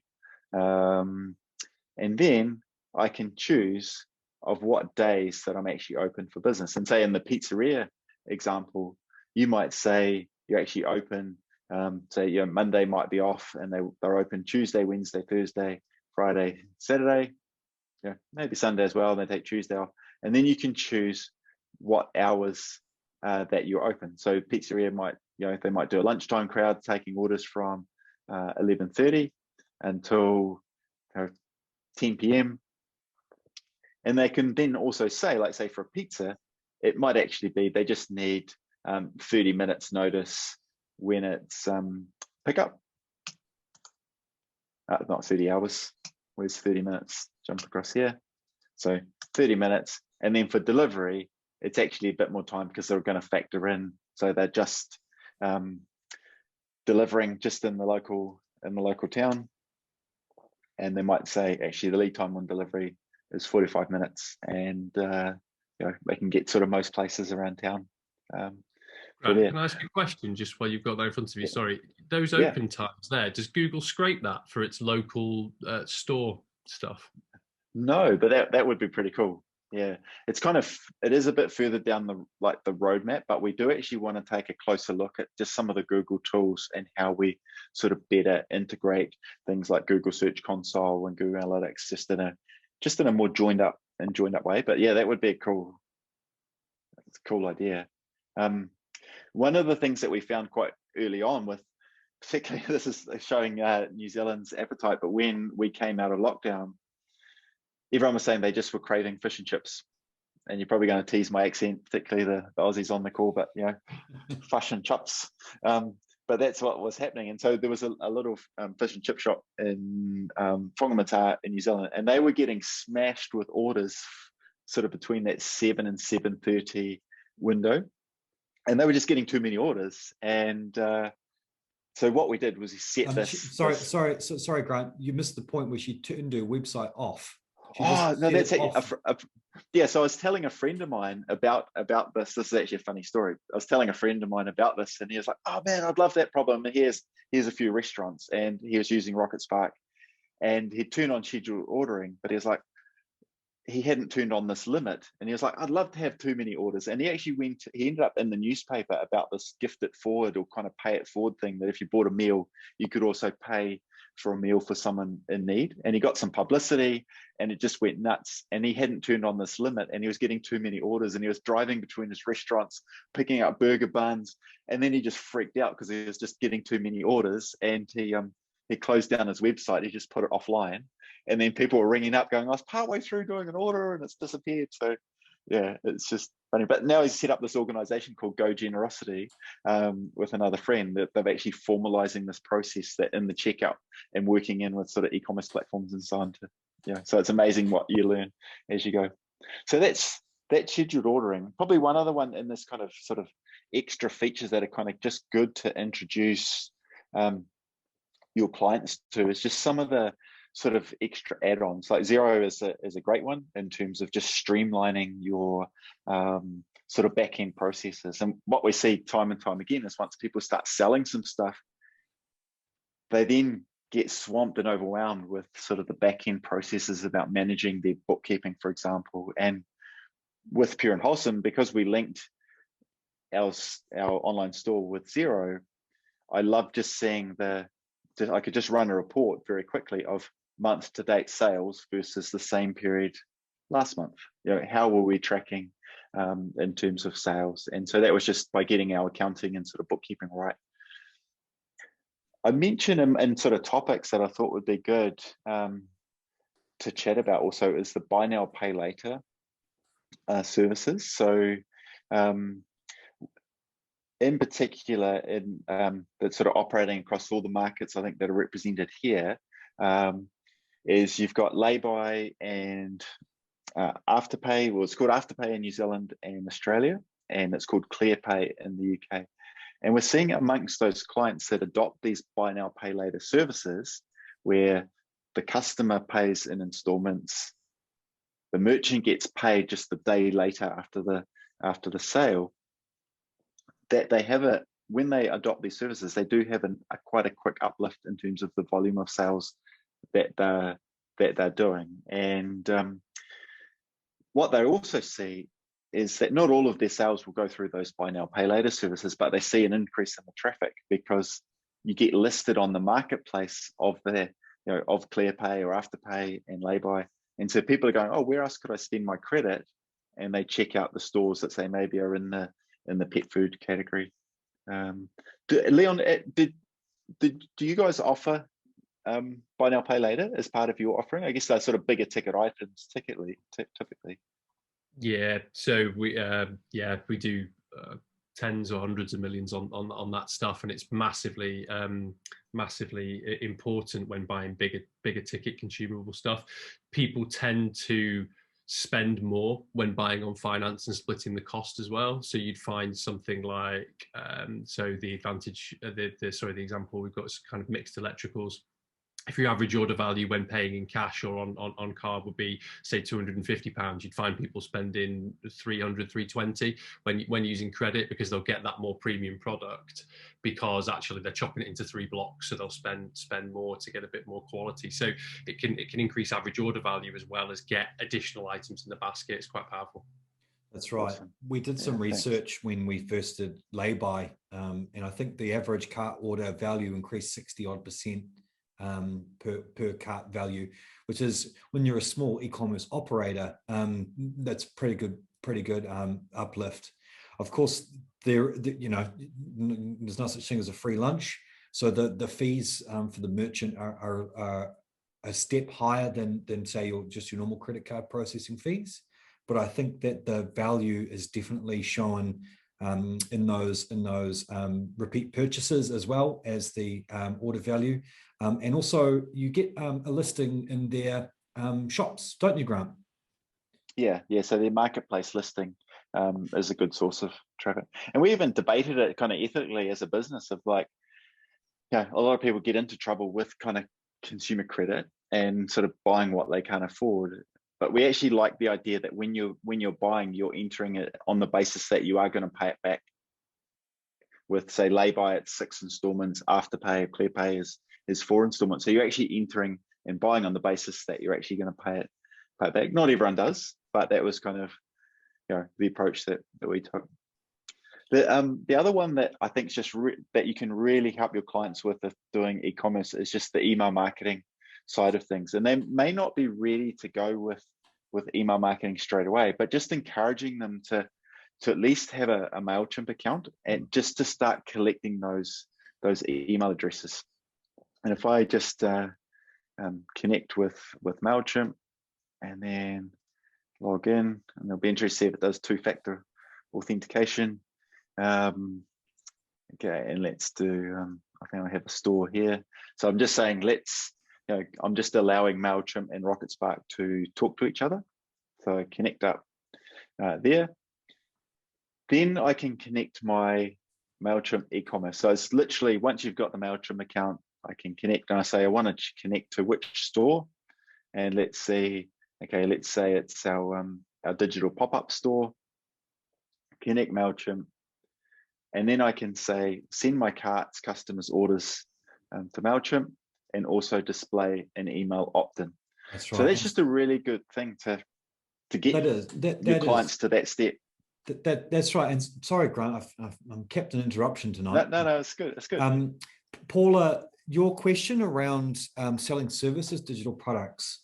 So just at the moment, for those of you that tuned in yesterday, Jeremy talked about how we have a big project going at the moment around capturing insights around digital products, and digital downloads using RocketSpark e-commerce. At this stage, and Grant, feel free to correct me if I'm wrong, is the only way to be able to do that effectively on RocketSpark at this stage is to connect to MailChimp e-commerce. Yeah, we have a guide of how to do it. It's a solution where it gets them going. Like, you can actually say, with MailChimp, you can set these automations that say, if someone buys this product, send them this email, or if they buy this product, send them this email. And then that email could say, access your product here. Here's the link to the digital product. But it's kind of imperfect, and that's where we've been looking at actually a dedicated solution. It seems like there's a bit of a gap there, particularly off the back of COVID. There were so many businesses and just people looking at ways of selling digital content. So we had one of the team sort of do a project to investigate the market opportunity, and it seems like there is something there. The exact form that takes, we haven't finalized or can share too much at this stage, but is something we're exploring. But just for a simple, someone buys this, send them this, that's what people are doing. But probably the other step in terms of beyond just encouraging people to opt in, the reason to do that is we found with our Pure and Wholesome business that sort of dollar for dollar in terms of our marketing spend, it was the most powerful in terms of return on investment. So like your MailChimp account, you might be spending, £15, $20, $30, if that, to get going as you're getting your business going. And it always delivered a positive return on investment. But you've got to collect those email addresses to start with. So by making it really simple to collect the email addresses. The other thing that we're seeing amongst our clients that just works really well, but it's also something that you can set up for them as a kind of even an add-on service or a service that you can bundle in, is actually setting up abandoned cart messages. So basically someone goes through the checkout process and then doesn't continue. And it's sort of the averages that you see in various studies are kind of around that 69, 70% mark in terms of typical across the internet. So that's a pretty high amount. And if you've got an opportunity to just remind that customer of what they were looking at, and maybe you might clarify some of the your shipping rates, because that's often confusion around shipping can be a reason. It's like, hey, if you spend over, I think with Pure and Wholesome initially, we were like, if you spend more than $25, it was free shipping. So we could clarify the shipping. That's right. So that's just on that too, I dropped the Jeremy shipping blog in the Zoom chat, so keep an eye out for that. Yeah, Sarah's got a good point in terms of clunky on MailChimp, and we're actually we've found it was the most widely requested in terms of integrations. So that was why we did it. And I think probably because they have a free plan, but it's done confusing to set up. Once we got it set up, it actually worked okay. Like it just kind of ticked away and did it. But and they were always changing their kind of user interface. What we've got is actually Steph, who started been doing sort of this ongoing sort of training sessions, is the next one she's actually doing is on MailChimp and kind of going through the setup process and actually showing some of those automations, because it does deliver like good results. And the benefit of by doing it through the integration that we have with MailChimp is because we're sending the cart information through to MailChimp, they can then start to do some of the sort of intelligent recommendations. So if you bought this, people who bought this were kind of also likely to buy this, and you can start to automate kind of the messages that go out. And so and those little segments can go on the bottom of order confirmations, EDMs, all that sort of stuff, and it does it automatically for you. Just conscious of the time, Grant, and there's one last topic that I really love to cover off. From Minya, it's around utilizing e-commerce for not-for-profits. So I think that we are in a particularly interesting position to be able to service that sector using our subscription feature. Am I right, Grant? Yeah, so in terms of what some people do is, and if I jump into, let me go back to my store, into my products. So some people will set up a product as a subscription product. So it could be like as a donation product. So it could be like a one-off donation. And then they might in there, where's my, I enable my variants, and then I might call it the donation size. So I'm setting up kind of the different amounts that someone might choose. And then let me delete my product, and we'll just jump over here to my store settings, and I enable subscriptions. So it's saying I need to set up Stripe before I can enable subscriptions, but we have people that are then using the subscription capability to take those recurring payments, so for not-for-profits. And as I think most of you hopefully know, is that we have a not-for-profit rate that we don't kind of advertise it, but if you're working with an organization that's making the world a better place, then just contact us, and the team will just do a quick assessment. And it's very, very rare that we've said no. We just kind of see it as a bit of a kind of, we can sort of make the world a better place. And as for those that dialed in yesterday, will know that we've given each of you a website that you can actually give away to a not-for-profit, and it includes the e-commerce pro and subscriptions. So whatever you need. So if you want to add subscriptions and e-commerce pro, that's all included. That's right. And just another note around the financial aspects of it. There are some really great plugins for, you've got Donor Box and all these other things that you can utilize. The only downside to those is that they take some sort of commission or some sort of fees on top of what they're doing. On Rocket Spark's end, we don't take a commission on any sales. So even for fully commercial clients, we don't take a cut of the sales. All you pay Rocket Spark is your monthly or annual subscription fee, and then the only fees you have to pay are your Stripe payment processing fees, 2-ish%, but I think they can also do some not-for-profit rates as well. So the charity or the not-for-profit organization ends up getting more of your donation than through, say, other various means or platforms. Yeah, one thing to bear in mind, and I actually see Paula's just dropped the question in there about gift aid, is so in the UK, if you're making donations, you can say add the gift aid. So that's where a dedicated sort of donation system that can manage your gift aid can be useful. So you actually kind of look. The one I'll actually be interested to see if one like Donor Box is operating in the UK, but that one is just really dedicated to sort of operating for taking donations. Someone that I know that has that's used Rocket Spark in the UK for donations, they just had they add as part of the sort of checkout customizations that we can do is, do you want to add gift aid, and sort of to collect the information, making sure that you're collecting the information, and then they just run a report off the back of it. So it's kind of a bit more clunky, and you need a bit of knowledge to do that. So that's where it's worth kind of looking at a dedicated solution. I'm just saying, so with not for profit. In terms of taking hefty donations, but I guess if you think about it, if you get one person making that £15